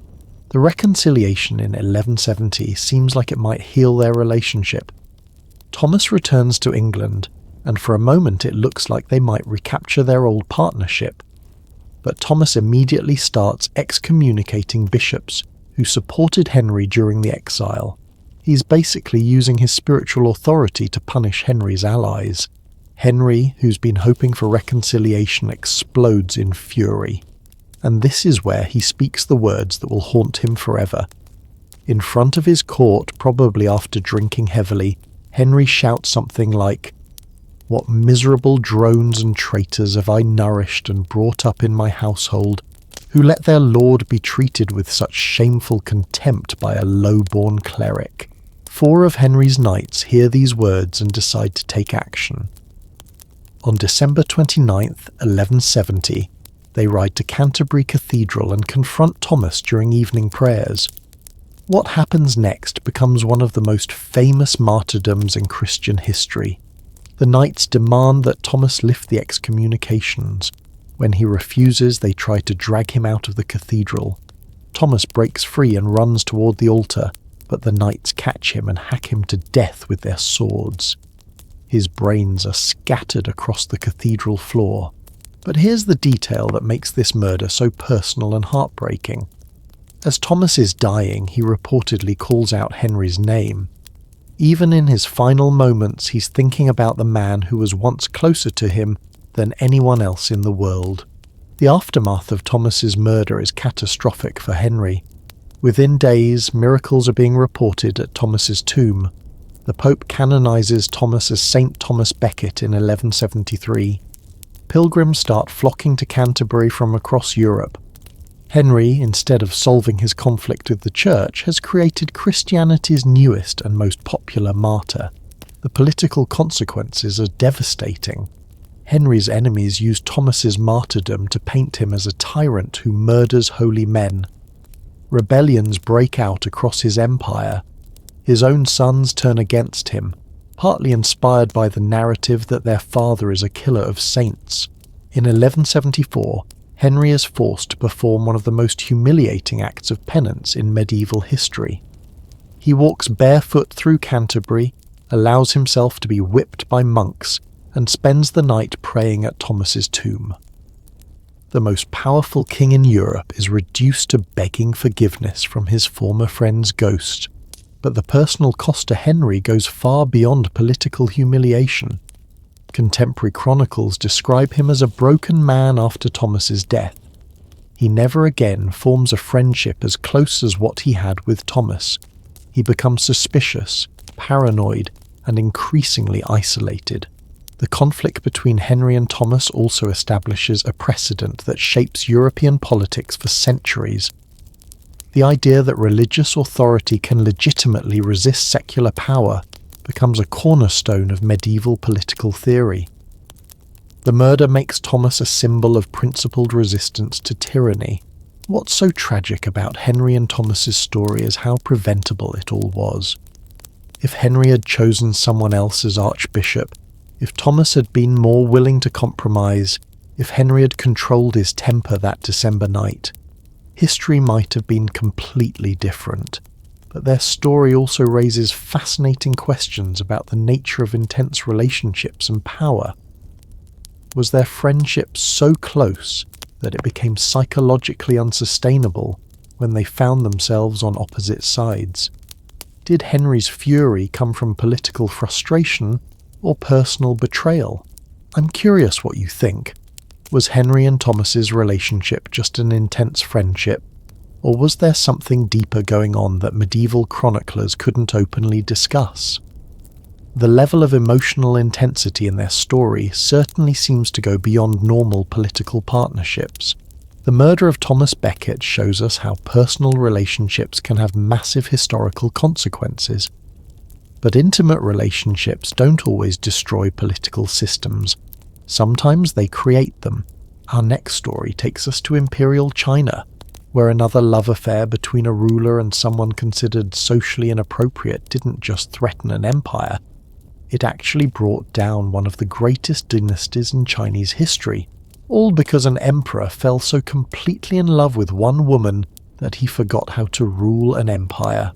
Across the world, from medieval England's church-state conflicts, an even more catastrophic love story was unfolding in Tang Dynasty China that would make Henry and Thomas's tragedy look like a minor disagreement. This is the tale of Emperor Xuanzong and Yang Guifei, a romance so all-consuming that it literally ended what historians call the golden age of Chinese civilization. But here's the twist that will absolutely stagger you.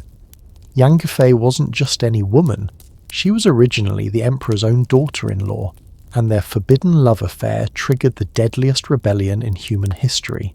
What if I told you that one woman's beauty was so legendary, it caused a war that killed 36 million people? That an emperor's obsession with his son's wife brought down a dynasty that had ruled for nearly 300 years? Welcome to the most expensive midlife crisis in world history, where love literally destroyed a civilization. Step into Chang'an in 745 AD, the largest city in the world with over 1 million inhabitants. The Tang dynasty is at its absolute peak, controlling territory from Korea to Central Asia, commanding trade routes that stretch from Japan to the Mediterranean, and presiding over what historians call the most cosmopolitan society in human history. At the centre of this golden age sits Emperor Xuanzong, now 60 years old and one of the most successful rulers in Chinese history. For 3 decades he's expanded the empire, patronised the arts, and created a period of prosperity that Chinese people still look back on as their civilization's highest achievement. But there's one problem: Xuanzong is getting bored. This is a man who has everything: absolute power, vast wealth, thousands of concubines, palaces that take days to walk through. He's achieved every goal a Chinese emperor could dream of, and that's exactly when Yang Guifei enters his life and changes everything. Yang Guifei is originally Yang Yuhuan, the wife of Prince Shu, one of Xuanzong's sons. She's considered one of the 4 great beauties of Chinese history, but more importantly, she's intelligent, musically gifted, and has a personality that completely captivates the aging emperor. The exact details of how their affair begins are lost to history, but we know that by 745 AD, Xuanzong has become completely obsessed with his daughter-in-law. And here's where the story becomes absolutely scandalous. Instead of keeping the affair secret, Xuanzong decides to make Yang Guifei his official concubine. This requires some incredible legal gymnastics. First, Yang Guifei has to become a Taoist nun to technically end her marriage to Prince Shu. Then she's given a new identity and formally inducted into the imperial harem. Xuanzong is essentially stealing his son's wife and making it legal through bureaucratic manipulation. But the scandal of the relationship is nothing compared to what Xuanzong does next. He becomes completely obsessed with making Yang Guifei happy. This 60-year-old emperor, who spent decades focused on governance and military strategy, suddenly starts spending all his time and energy on romantic gestures. The scale of Xuanzong's romantic gestures is absolutely mind-boggling. When Yang Guifei mentions she likes lychee fruit, which only grows in southern China, Xuanzong establishes a relay system of fast horses to bring fresh lychees from Guangzhou to Chang'an, a journey of over 1,000 miles. Think about that. He's using the imperial postal system, designed for urgent military communications, to deliver fruit to his girlfriend. Yang Guifei loves to dance, so Xuanzong builds her private theatres and hires the best musicians in the empire to compose music just for her performances. She enjoys luxury, so he showers her with jewels, silks, and perfumes that cost more than most provincial budgets. But here's where Xuanzong's obsession starts affecting the empire. He begins neglecting his imperial duties to spend time with Yang Guifei. Court sessions are cancelled because the emperor is watching his concubine practice dance. Military briefings are postponed because Xuanzong is composing poetry for Yang Guifei. The really dangerous change is that Xuanzong starts letting Yang Guifei's family members into positions of power. Yang Guifei's cousin, Yang Guozhong, becomes the Chancellor of China despite having no qualifications beyond his family connection. Other Yang family members receive provincial governorships, military commands, and high court positions. This nepotism creates a massive problem because the Yang family has no idea how to actually run an empire. They're focused on enriching themselves rather than governing effectively. Meanwhile, Xuanzong is so blinded by love that he doesn't notice how badly his empire is being mismanaged. The poet Du Fu, writing during this period, captures the empire's decline perfectly. Behind the Vermilion Gates, wine and meat go to waste, while on the roads lie the bones of those frozen to death. While Xuanzong and Yang Guifei are enjoying lavish banquets, ordinary Chinese people are suffering from neglect and corruption. But the real crisis comes from the military side of the empire. To pay for Yang Guifei's luxuries and her family's corruption, Xuanzong raises taxes dramatically. He also starts relying heavily on foreign generals to control frontier regions, because they're cheaper than Chinese troops. One of these foreign generals is An Lushan, a man of Central Asian and Turkish descent who commands the northeastern frontier. An Lushan is brilliant, ambitious, and completely ruthless. He's also smart enough to recognize that Xuanzong's obsession with Yang Guifei has created a power vacuum that he can exploit. Here's where the story takes a truly bizarre turn. And Lushan starts visiting the capital regularly and somehow convinces Yang Guifei to adopt him as her son. Yes, you read that correctly. The general who's about to rebel against the emperor becomes the adopted son of the emperor's favourite concubine. This adoption gives An Lushan incredible access to the imperial court. He can visit Yang Guifei privately, attend palace banquets, and observe firsthand how distracted and weak Xuanzong has become. He's essentially conducting reconnaissance for his future rebellion while being welcomed as a family member. The An Lushan rebellion explodes in 755 AD, and it's absolutely devastating. An Lushan commands experienced frontier troops who easily defeat the pampered imperial armies. Within months, he captures the secondary capital of Luoyang and proclaims himself emperor of a new dynasty. As An Lushan's forces march toward Chang'an, Xuanzong finally realizes the catastrophic consequences of his romantic obsession. But it's too late. The imperial army is unprepared, the government is paralyzed by corruption, and the people have lost faith in a dynasty that's been neglecting them for a decade. In 756 AD, as rebel forces approach Chang'an, Xuanzong is forced to flee his capital in one of the most humiliating retreats in Chinese history. But here's where the story becomes absolutely heartbreaking. During the retreat, Xuanzong's own imperial guards mutiny and demand that Yang Guifei be executed. The guards blame Yang Guifei for the empire's collapse. They argue that her influence corrupted Xuanzong, that her family's corruption weakened the government, and that her very existence has brought disaster to China. They refuse to continue protecting the emperor unless she dies. Xuanzong is faced with an impossible choice: save the woman he loves or save his dynasty. In one of the most tragic scenes in Chinese history, he's forced to watch as Yang Guifei is strangled with a silk cord at Maowei Post Station. The great love story that began with lychees and dancing ends with murder and imperial collapse. But Yang Guifei's death doesn't save the Tang dynasty.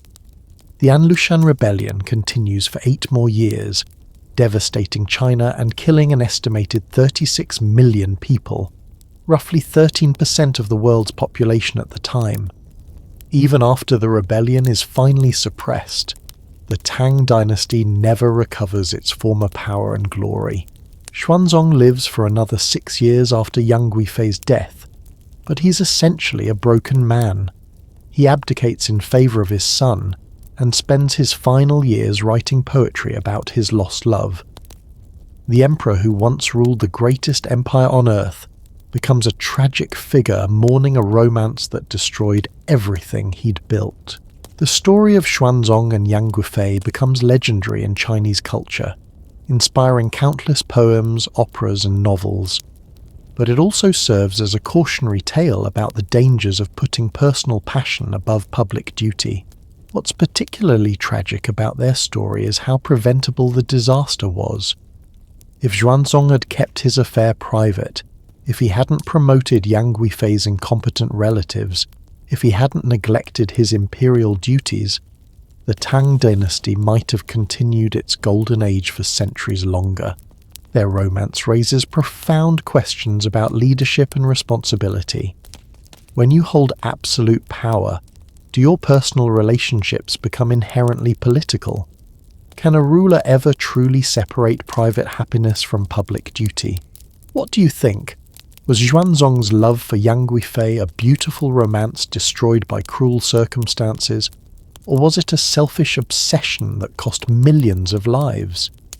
The answer probably depends on whether you're thinking like a romantic or a historian. The fall of the Tang dynasty shows us how even the greatest civilizations can be brought down by the personal weaknesses of their leaders. But China's imperial system survived this catastrophe and adapted, learning to better balance imperial power with institutional constraints.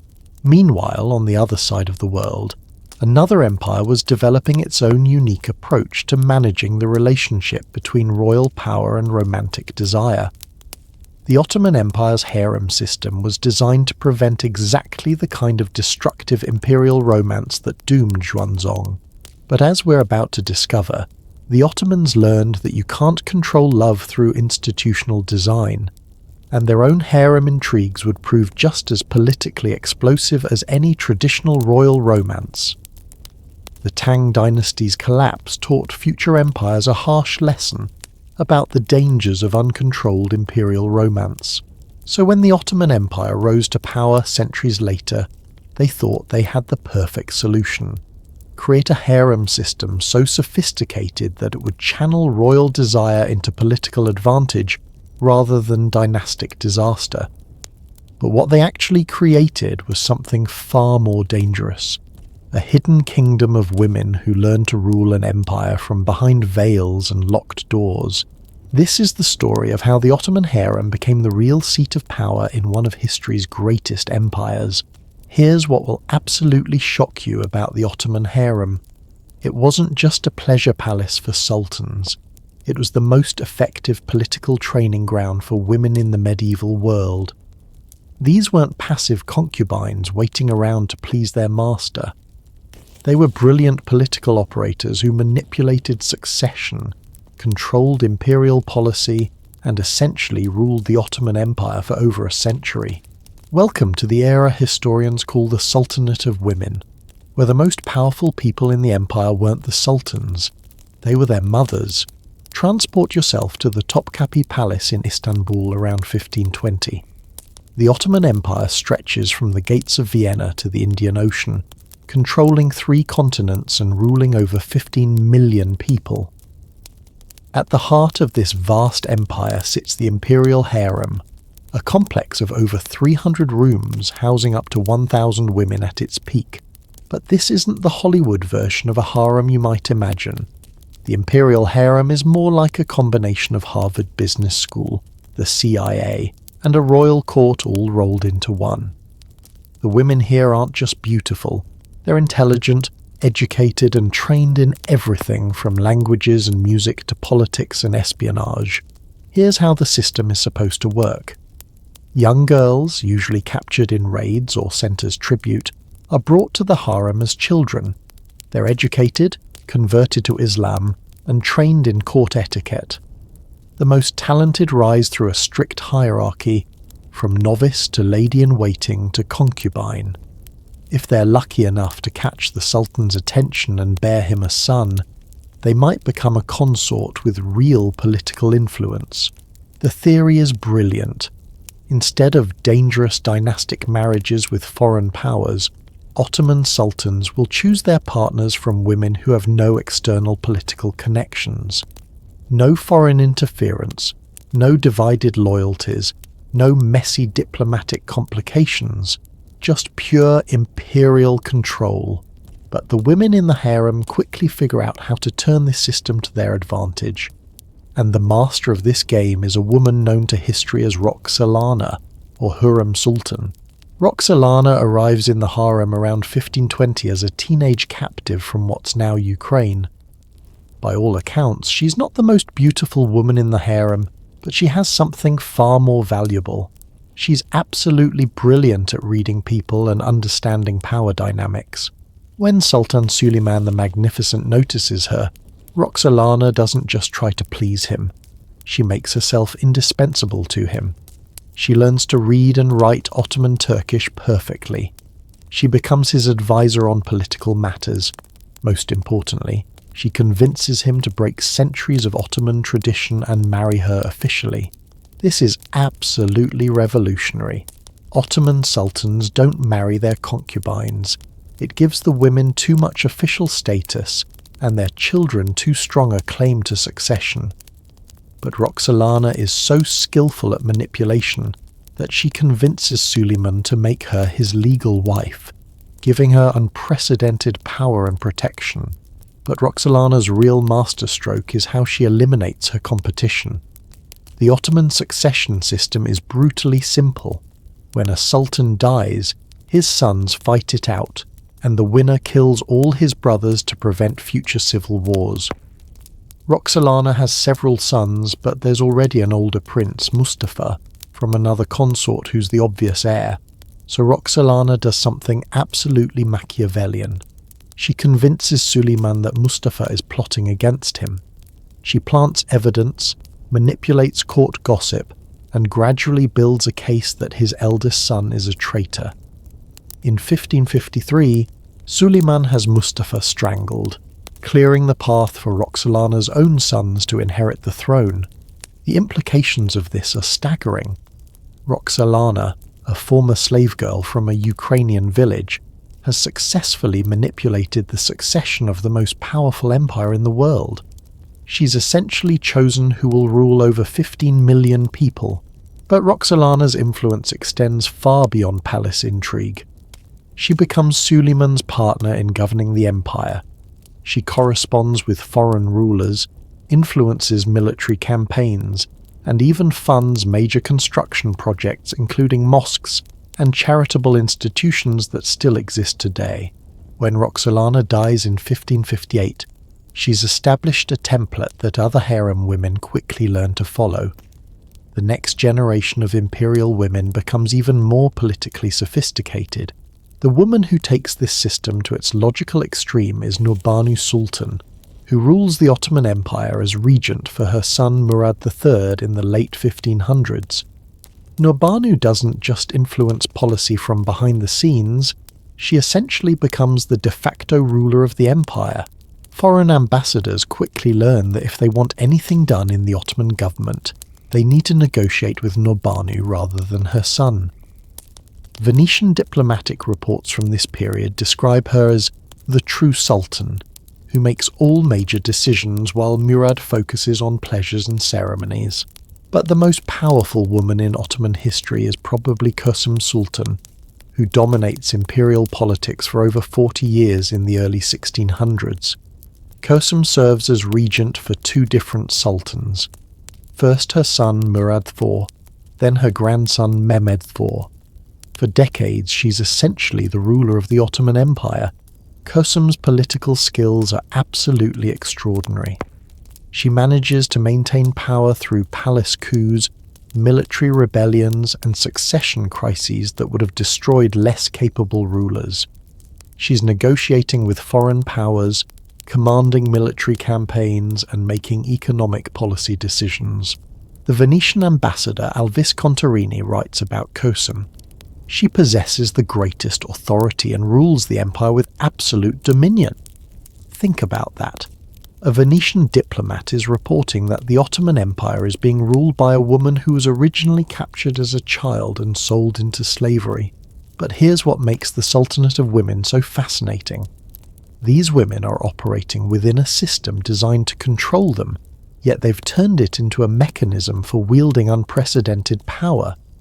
They're using the very constraints of harem life, the secrecy, the isolation, the focus on personal relationships, as tools for political manipulation. The harem women become masters of soft power in ways that would impress modern political scientists. They build networks of loyal allies throughout the empire. They use charitable works to build public support. They manipulate succession laws to ensure their children inherit power. They're essentially running a shadow government from within the palace walls. But this female-dominated system also creates its own problems. By the mid-1600s, the constant palace intrigue and manipulation of succession has weakened the empire's stability. Sultans are chosen based on their mother's political skills rather than their own governing abilities. Military leadership suffers because promotion depends more on palace connections than battlefield competence. The assassination of Kösem Sultan in 1651 marks the end of the Sultanate of Women era. She's strangled by rival court factions who've grown tired of female domination of imperial politics. But by then, the precedent has been set. Ottoman women have proven that even in the most restrictive societies, intelligence and determination can overcome seemingly impossible barriers to power. What's remarkable about the Ottoman harem system is how it demonstrates that institutional design can never completely control human nature. The Ottomans thought they were creating a system to manage imperial romance safely, but what they actually created was a training ground for some of history's most effective female political leaders. The harem women's success also challenges our assumptions about power and gender in historical societies. We tend to think of medieval and early modern women as powerless, but the Sultanate of Women shows us that women could wield enormous influence, even in societies that seem designed to exclude them from politics. Do you think the harem system was progressive for giving women a path to power, or oppressive for limiting their opportunities to that single avenue? It's a complex question that doesn't have easy answers. The Ottoman story shows us that love and politics are always interconnected, no matter how much rulers try to separate them. Even the most carefully designed institutional systems can't eliminate the human elements of desire, ambition, and emotional manipulation from governance. But while the Ottoman women were mastering the art of hidden influence in Istanbul, across the Atlantic a very different kind of political system was taking shape. The American Republic was supposed to be immune to the kind of royal scandals that had plagued European monarchies for centuries. Yet even in this new world of democratic ideals, the founding fathers would discover that love affairs and sexual scandals could be just as politically explosive as any royal romance. The early years of American democracy would be rocked by scandals involving the very men who created the nation. While Ottoman women were wielding secret power behind palace veils, an ocean away a revolutionary new nation was being born with a promise that it would be different from the corrupt European monarchies plagued by royal scandals. The United States of America was supposed to be a republic of virtue, led by citizen statesmen who put public service above personal desire. But what actually happened was far more human and far more scandalous than the founders ever imagined. The very men who wrote "All men are created equal" were about to prove that American democracy could produce sex scandals just as explosive as any royal romance. Here's what will absolutely blow your mind. The first major political sex scandal in American history involved the man on the $10 bill, and it was so damaging it basically ended his political career. Alexander Hamilton's affair didn't just threaten his marriage. It nearly destroyed the financial system he'd spent years building. But even more shocking is how Thomas Jefferson, the author of the Declaration of Independence, was simultaneously conducting a relationship that challenged everything America claimed to believe about freedom and equality. Picture Philadelphia in the 1790s, the bustling capital of a young nation that's barely holding itself together. The United States has won independence, but nobody's quite sure this whole democracy experiment is going to work. The economy is a mess, foreign powers are circling like vultures, and the founding fathers are already splitting into bitter political factions. At the centre of this chaos stands Alexander Hamilton, probably the most brilliant financial mind in American history. Hamilton is creating America's economic system from scratch, establishing a national bank, managing the federal debt, building the infrastructure of modern capitalism. He's working 16-hour days, writing reports that are basically inventing American finance as he goes. But Hamilton has a secret that could destroy everything he's built. In 1791, while he's serving as Secretary of the Treasury, he begins an affair with a woman named Maria Reynolds. And this isn't just any affair. It's a relationship that will eventually become the first major political sex scandal in American history. Maria Reynolds is married to James Reynolds, a small-time con artist who's deeply in debt. When Maria shows up at Hamilton's door claiming her husband has abandoned her and she needs money to return to her family, Hamilton is immediately smitten. She's young, beautiful, and in distress. Exactly the kind of damsel in distress scenario that appeals to Hamilton's romantic nature. What happens next is almost unbelievable. Hamilton starts an affair with Maria while secretly giving her money to help with her supposed financial troubles. But here's the twist that makes this story absolutely wild. James Reynolds hasn't actually abandoned his wife. He's orchestrating the entire scheme to blackmail the Secretary of the Treasury. Think about the sheer audacity of this con game. Reynolds is essentially pimping out his own wife to blackmail one of the most powerful men in America. And Hamilton, despite being one of the smartest people in the country, falls for it completely. For over a year, Hamilton continues the affair while James Reynolds systematically bleeds him for money. Reynolds demands $1,000 initially. That's about $30,000 in today's money. Then he keeps coming back for more, claiming he needs money for various emergencies. Hamilton pays every time because he's terrified of the scandal becoming public. But the scheme falls apart in 1792 when James Reynolds gets arrested for trying to defraud the government in an unrelated scam. Facing prison time, Reynolds decides to take Hamilton down with him. He starts spreading rumours that Hamilton has been using his position as Treasury Secretary for personal financial gain. When congressional investigators start looking into Hamilton's finances, they discover the payments to Reynolds. But here's where Hamilton makes a decision that's either incredibly brave or incredibly stupid.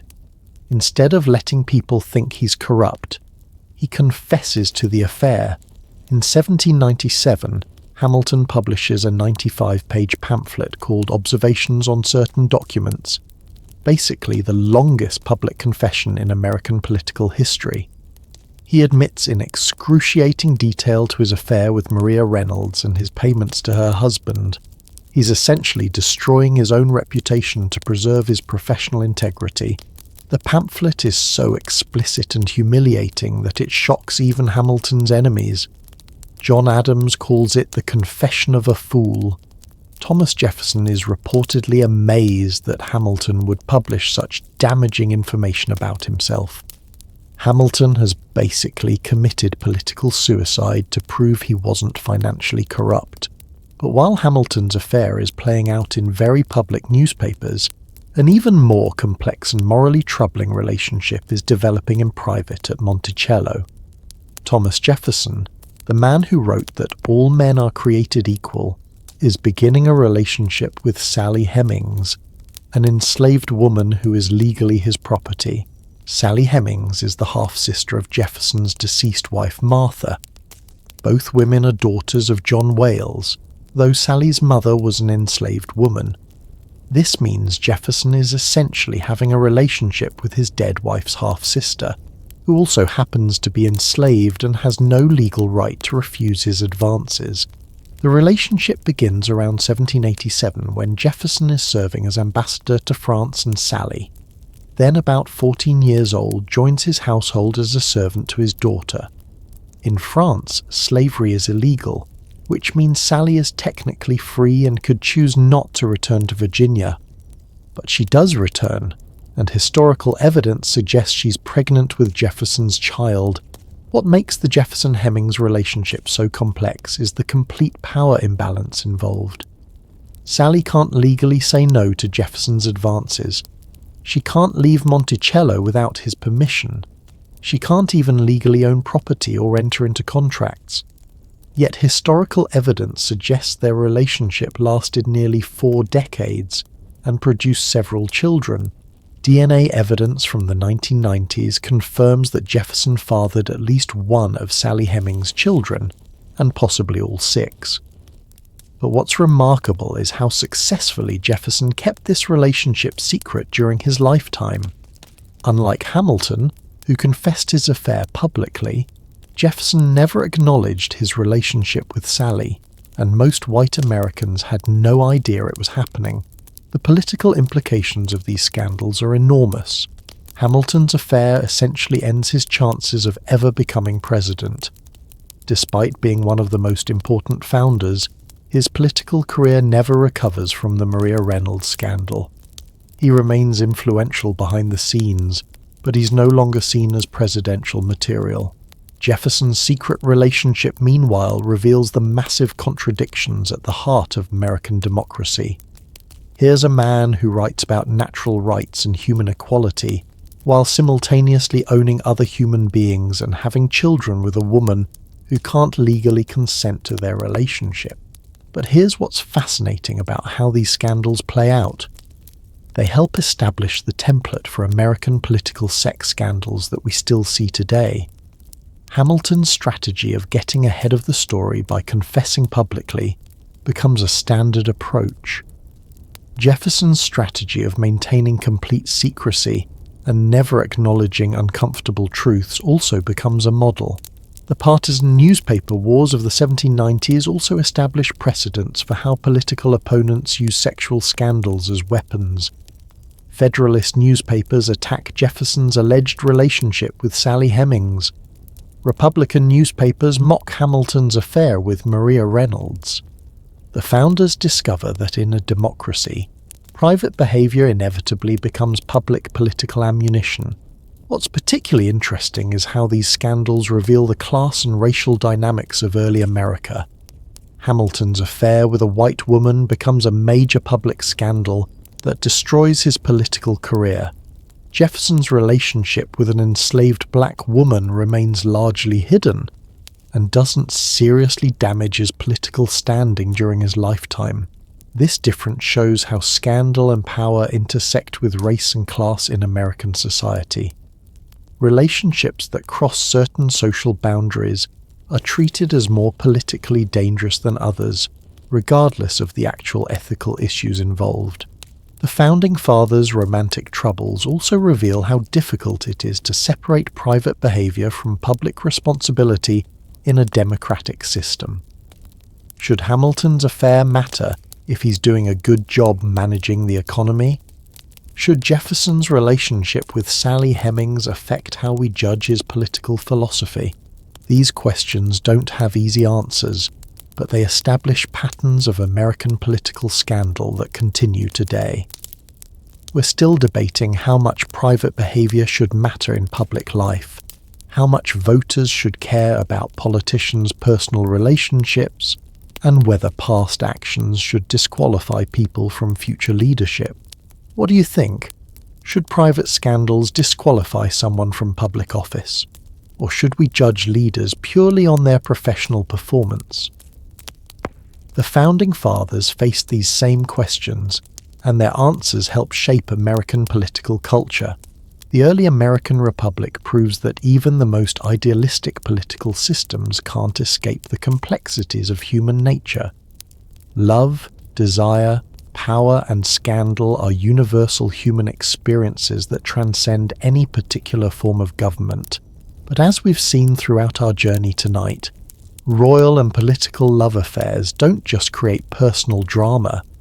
They often reveal deeper truths about the societies that produce them. The way different cultures handle romantic scandal tells us as much about their values and power structures as their official laws and institutions. In our final exploration, we'll bring this story full circle to the present day, where royal romance continues to captivate global audiences and challenge ancient institutions. The modern British royal family's struggles with love, duty, and public expectation carry echoes of every story we've encountered tonight, proving that some human conflicts are truly timeless. The American founding fathers thought they'd created a system immune to the royal scandals that plagued European monarchies, but as we've seen, human nature doesn't respect political systems. Yet nowhere is this more evident than in what happened next, how even the most carefully constructed modern monarchy, one that had supposedly learned from centuries of romantic disasters, would find itself facing its greatest existential crisis, not from war or revolution, but from love itself. This is the story of how Princess Diana's fairy tale became a nightmare that nearly destroyed the British monarchy, and how the institution that survived Henry VIII, Edward VIII, and 2 world wars almost crumbled because of a broken marriage. What if I told you that the most watched event in television history wasn't a moon landing or a Super Bowl, but a wedding that was doomed from the very beginning? That 750 million people tuned in to watch what insiders already knew was essentially a performance designed to save a monarchy in crisis. Welcome to the modern royal romance that became the most expensive public relations disaster in British history. Step into London, July 29th, 1981. The world is captivated by what seems like the ultimate fairy tale. Prince Charles, heir to the British throne, is marrying Lady Diana Spencer, a 20-year-old kindergarten teacher who seems to embody everything the monarchy needs to modernize and reconnect with ordinary people. But behind the pageantry and global celebration, a tragedy is already unfolding. Charles is still in love with Camilla Parker Bowles, a woman he can't marry because she's divorced. Diana is a teenager who barely knows her future husband and has no idea what she's signing up for. The royal family is essentially arranging a medieval political marriage in the full glare of modern media attention. Here's what makes the Charles and Diana story so devastating. Everyone involved knows it's wrong, but the institution's needs override individual happiness. The monarchy in 1981 is facing a relevance crisis. Queen Elizabeth II is seen as remote and outdated. Charles is viewed as an eccentric intellectual more interested in architecture than people. The royal family desperately needs someone young, beautiful, and relatable to restore their popular appeal. Diana Spencer fits the requirements perfectly. She's aristocratic enough to be suitable but relatable enough to seem accessible. She's photogenic, charming with children, and completely untainted by scandal. Most importantly, she's young enough to be moulded into whatever the institution needs her to become. But what the royal family doesn't understand is that Diana isn't just a pretty face who'll smile and wave on command. She's intelligent, emotionally complex, and desperately hungry for the love and attention she never received as a child. She's also entering a marriage where her husband is still psychologically attached to another woman. The warning signs appear almost immediately. During their engagement interview, when asked if they're in love, Charles famously responds, "Whatever in love means." Diana looks crushed. Here's a man publicly questioning the concept of love just months before his wedding. It's like watching a car crash in slow motion. But the royal machine is already in motion. The wedding has been planned, the invitations sent, the global media circus arranged. Backing out now would be a disaster for the monarchy's credibility. So they push forward with a ceremony that's essentially a beautiful lie broadcast to 750 million people. The early years of the marriage are a masterclass in how institutional pressure can destroy personal relationships. Diana is expected to be the perfect royal wife, beautiful, supportive, and silent.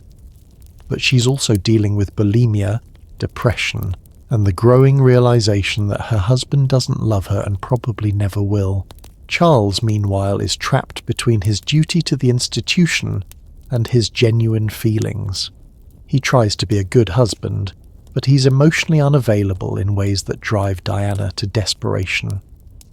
Their marriage becomes a cycle of arguments, reconciliations, and growing mutual resentment. The real crisis begins when Diana stops playing by the royal rules. Instead of suffering in silence like royal wives are supposed to do, she starts reaching out to the media. She develops relationships with journalists who help her tell her side of the story. She uses her charisma and genuine compassion to build a public profile that's independent of the royal family. What Diana discovers is that she is something the royal family desperately needs: the ability to connect with ordinary people in ways that feel authentic and emotionally real. When she hugs AIDS patients at a time when people are afraid to shake their hands, when she walks through minefields to publicize the campaign against landmines, when she holds dying children with genuine tenderness, she's creating a new template for what royalty can be. But this success makes her increasingly dangerous to the traditional monarchy. Diana is proving that you don't need centuries of tradition and elaborate protocols to be effective as a royal figure. You just need to be genuinely compassionate and willing to break down the barriers between the monarchy and the people. The situation explodes in the 1990s when both Charles and Diana start talking publicly about their marriage. Charles admits his affair with Camilla in a 1994 television interview. Diana responds with her own bombshell interview in 1995, where she says, "There were 3 of us in this marriage, so it was a bit crowded." That interview is watched by 23 million people in Britain alone, nearly half the population. Diana doesn't just criticize Charles, she essentially declares war on the entire royal system. She questions whether Charles is fit to be king, whether the monarchy understands the modern world, and whether the institution can survive without fundamental reform. The royal family's response reveals just how threatened they feel. They essentially declare war on Diana, using their media contacts to portray her as unstable, manipulative, and dangerous to the monarchy's survival. It's a vicious campaign that damages both sides, but particularly devastates Diana, who never fully understands how ruthless the royal system can be when defending itself. The divorce in 1996 is supposed to end the crisis, but it actually makes things worse. Diana keeps her title as Princess of Wales, but loses her Royal Highness status. She's essentially cast out of the royal family while remaining one of the most famous women in the world. She becomes a loose cannon with global celebrity and a grudge against the institution that rejected her. Then comes August 31st, 1997. Diana dies in a car crash in Paris while being pursued by paparazzi. The circumstances are tragic enough, but the public reaction is unprecedented. Millions of people pour into London to mourn a woman they feel represented something the royal family had lost: the ability to show genuine emotion and human connection. The royal family's initial response nearly destroys them. They retreat to Balmoral Castle in Scotland and say nothing publicly about Diana's death for days. No flags fly at half-mast, no official statements of grief. Queen Elizabeth II seems more concerned with protecting her grandsons than acknowledging the public's need for leadership during a moment of national mourning. For the first time in modern history, the British public turns genuinely angry at the royal family. Newspaper headlines demand "Show us you care." Crowds outside Buckingham Palace boo mentions of the royal family. There are serious discussions about whether the monarchy can survive this crisis of legitimacy. The Queen's eventual broadcast to the nation, where she acknowledges Diana as an exceptional and gifted human being, probably saves the monarchy. But the damage is profound and lasting.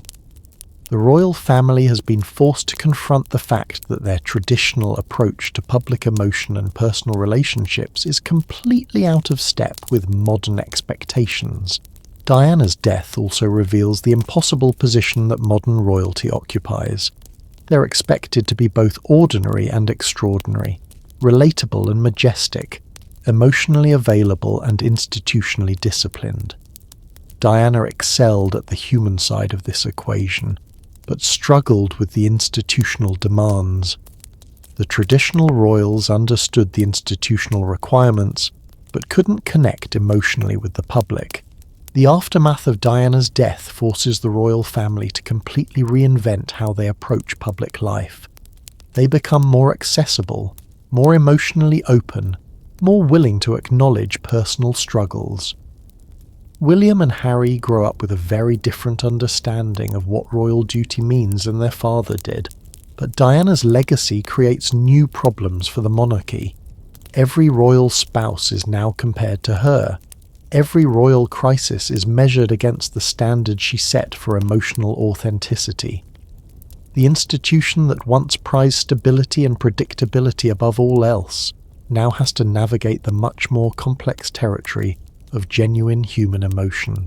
The Diana story also shows how modern media transforms royal romance from private drama into global spectacle. Her wedding, her marriage troubles, her divorce, and her death all play out in real time before worldwide audiences. The royal family learns that in the age of 24-hour news cycles and social media, there's no such thing as private royal behaviour. What's your take on Diana's impact? Do you think she modernized and improved the royal family, or did she damage an institution that was better when it maintained more distance from the public? It's a question that still divides people today. Diana's story proves that even the most ancient and traditional institutions have to adapt to changing social expectations about authenticity, emotion, and human connection. The monarchy that emerged from the Diana crisis was fundamentally different from the one that existed before her, but Diana's revolution was just the beginning of the monarchy's modern transformation. The institution that barely survived the Diana crisis would soon face an even more complex challenge, one that would force them to confront not just questions about love and duty, but fundamental issues about race, identity, and what it means to be British in the 21st century. The arrival of Meghan Markle would create controversies that make Diana's battles with the palace look like gentle disagreements. If the royal family thought they'd learned to navigate modern romance after the Diana crisis, they were about to discover that the 21st century had entirely new challenges in store. When Prince Harry fell in love with Meghan Markle, it wasn't just another royal romance. It was a collision between an ancient institution and modern conversations about race, identity, and social justice that would create the monarchy's biggest existential crisis since the abdication of Edward VIII. This is the story of how love once again threatened to topple a kingdom, but this time the battle wasn't just about personal happiness. It was about the very soul of the British Empire's legacy. Here's what makes the Harry and Meghan story so explosive. It's not just a romance that challenged royal tradition, it's a love affair that forced Britain to confront uncomfortable truths about racism, mental health, and institutional change that the country wasn't ready to face. When Meghan Markle married into the royal family, she didn't just bring Hollywood glamour to Buckingham Palace. She brought questions about diversity and inclusion that threaten the very foundations of how the monarchy understands itself. Rewind to 2016, when Prince Harry meets Meghan Markle on a blind date arranged by a mutual friend. Harry is 32, a military veteran who spent years struggling to find his place in the royal system after serving 2 tours in Afghanistan. He's the spare heir who's watched his brother William prepare for kingship while he's expected to play a supporting role for the rest of his life. Meghan is a 35-year-old American actress who's built a successful career on the TV show Suits. But more importantly, she's biracial, divorced, and has spent years using her platform to advocate for women's rights and social justice causes. She represents everything the royal family has traditionally avoided. She's outspoken, politically engaged, and comes from a very different world than the aristocratic circles where royals usually find their spouses. Their early relationship seems like a genuine love story. Harry is captivated by Meghan's intelligence, her passion for humanitarian causes, and her ability to be completely natural and unimpressed by his royal status. For Meghan, Harry represents not just romantic love, but the possibility of using royal influence to amplify the causes she cares about. But from the very beginning, there are warning signs that this relationship will be different from previous royal romances. The British tabloid press immediately focuses on Meghan's race, her family background, and her previous marriage in ways that feel uncomfortably reminiscent of how they covered Diana, but with added layers of racial and cultural prejudice. Headlines appear describing Meghan as Harry's exotic girlfriend and straight outta Compton, even though she actually grew up in a middle-class neighborhood in Los Angeles.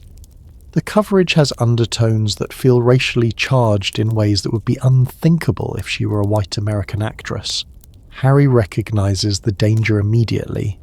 In an unprecedented move for a royal, he releases a public statement in November 2016 condemning the racial undertones in media coverage of Meghan. It's the first time a member of the royal family has explicitly called out racism in the press, and it signals that this relationship will challenge the monarchy's traditional approach to media management. When their engagement is announced in November 2017, it seems like a moment of genuine progress for the royal family. Here's an institution that once ruled over a global empire, finally embracing a woman who represents the diversity of the modern Commonwealth. The engagement interview is charming, the couple seems genuinely in love, and there's hope that Meghan might bring the kind of modernising influence that the monarchy needs. The wedding in May 2018 becomes a celebration of multiculturalism that feels revolutionary for the royal family. An African-American bishop delivers a passionate sermon about love. A gospel choir sings "Stand By Me." Meghan's mother, Doria Ragland, sits alone with dignity on the bride's side while the groom's side is filled with European royalty. It's a visual representation of how the monarchy might evolve to reflect the diversity of modern Britain. For a moment, it seems like the royal family has successfully managed the transition to a more inclusive future. Meghan's popularity is sky high, particularly among younger and more diverse audiences. She and Harry embark on a successful tour of Australia and New Zealand, where Meghan's natural warmth and communication skills remind people of Diana at her best. But behind the scenes, cracks are already appearing. Meghan is discovering that the royal system is far more restrictive and controlling than she anticipated. Simple things like closing her own car door or wearing certain colours become subjects of intense scrutiny and criticism. Her Hollywood background, which initially seemed like an asset, becomes a liability as she's criticised for being too American and too comfortable in the spotlight. More seriously, Meghan starts experiencing what she later describes as suicidal thoughts. The combination of intense media scrutiny, social media harassment, and the isolation of royal life proves overwhelming. When she reaches out for help from the royal institution, she's told that getting mental health treatment would be bad for the family's image. This is where the Harry and Meghan story becomes a devastating indictment of how the royal family has failed to learn from the Diana tragedy. Here's another young woman struggling with mental health issues in the royal system, and the institution's response is essentially the same. Protect the image, ignore the human cost. Harry, who's spent his entire adult life dealing with his own mental health struggles related to his mother's death, watches his wife suffering in ways that are painfully familiar. But unlike his father's generation, Harry refuses to prioritize institutional needs over personal well-being. The situation reaches crisis point in early 2020 when Harry and Meghan announce they want to step back from their roles as senior royals. They propose a half-in, half-out arrangement where they'll continue some royal duties while also pursuing financial independence and living part-time outside Britain. The royal family's response is swift and brutal. Queen Elizabeth II essentially gives them an ultimatum. You're either fully in or fully out. There's no middle ground. Harry and Meghan choose to leave entirely, giving up their royal titles, their official roles, and their financial support from the family. But the real explosion comes in March 2021 with their interview with Oprah Winfrey. Watched by over 17 million people in the US and 11 million in the UK, it's the most damaging royal interview since Diana's 1995 bombshell. Meghan's revelations are devastating. She describes feeling suicidal and being denied help. She reveals that members of the royal family expressed concerns about how dark their unborn son's skin might be. She portrays the institution as cold, racist, and completely unwilling to protect her from harassment and abuse. Harry's contributions to the interview are equally damaging. He describes feeling trapped by the royal system, cut off financially by his family, and abandoned by his father, Prince Charles. He draws explicit parallels between Meghan's treatment and his mother's experiences, suggesting that the royal family has learned nothing from Diana's death. The interview's impact is seismic. In America, it's seen as confirmation that the British royal family is a racist institution that drove out a woman of colour who was trying to modernize it. In Britain, reactions are more divided, but polling shows significant damage to the royal family's reputation, particularly among younger people. The controversy raises fundamental questions about the monarchy's future.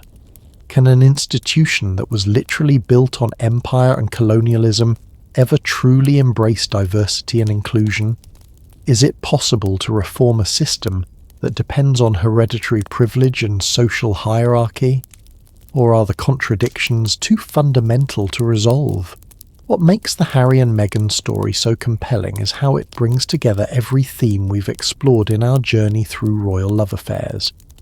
Like Edward Heath, Harry chooses love over duty, but his decision is framed in terms of mental health and racial justice rather than simple romance.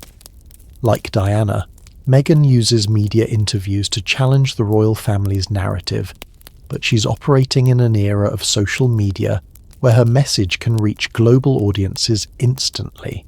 The story also reveals how much society has changed since previous royal crises. Issues that might have been ignored or covered up in earlier eras, racism, mental health, institutional accountability, are now central to public discourse. The royal family is being held to standards of transparency and inclusivity that would have been unimaginable in previous centuries. Harry and Meghan's decision to leave the royal family represents something unprecedented, a successful escape from the royal system by people who are willing to sacrifice enormous privilege for personal autonomy and principles. Unlike previous royal rebels who were destroyed by their conflicts with the institution, Harry and Meghan have built independent lives and platforms that give them continuing influence. Their story also demonstrates how royal romance in the social media age operates under completely different rules than in the past. Every gesture, outfit choice, and public appearance becomes subject to instant global commentary. The 24-hour news cycle and social media harassment create pressures that no previous generation of royals had to navigate. Do you think Harry and Meghan were right to leave the royal family? Or should they have stayed and tried to reform it from within? It's a question that divides people along generational and cultural lines, and there are legitimate arguments on both sides. The Harry and Meghan controversy shows us that even in the 21st century, love affairs can still threaten ancient institutions, but the nature of those threats has evolved. It's no longer just about personal scandal or dynastic succession. modern royal romance has become a battleground for larger questions about justice, equality, and institutional change. As we reach the end of our journey through love affairs that nearly destroyed kingdoms, Harry and Meghan's story brings us full circle to where we began, with questions about whether love and institutional duty can ever truly coexist and what happens when they can't. Their tale proves that some human conflicts are indeed timeless, even as the specific context continue to evolve with each generation.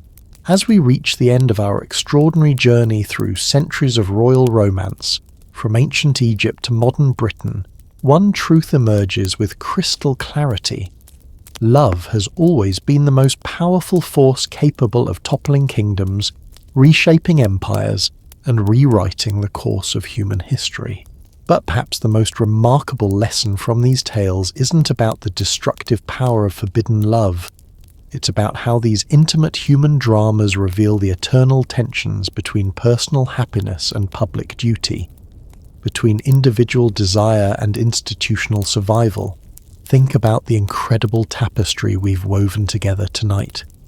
We began with Edward VIII, who gave up the British Empire for an American divorcee, and discovered that his great romance might have been more complicated than the fairy tale version we've been told.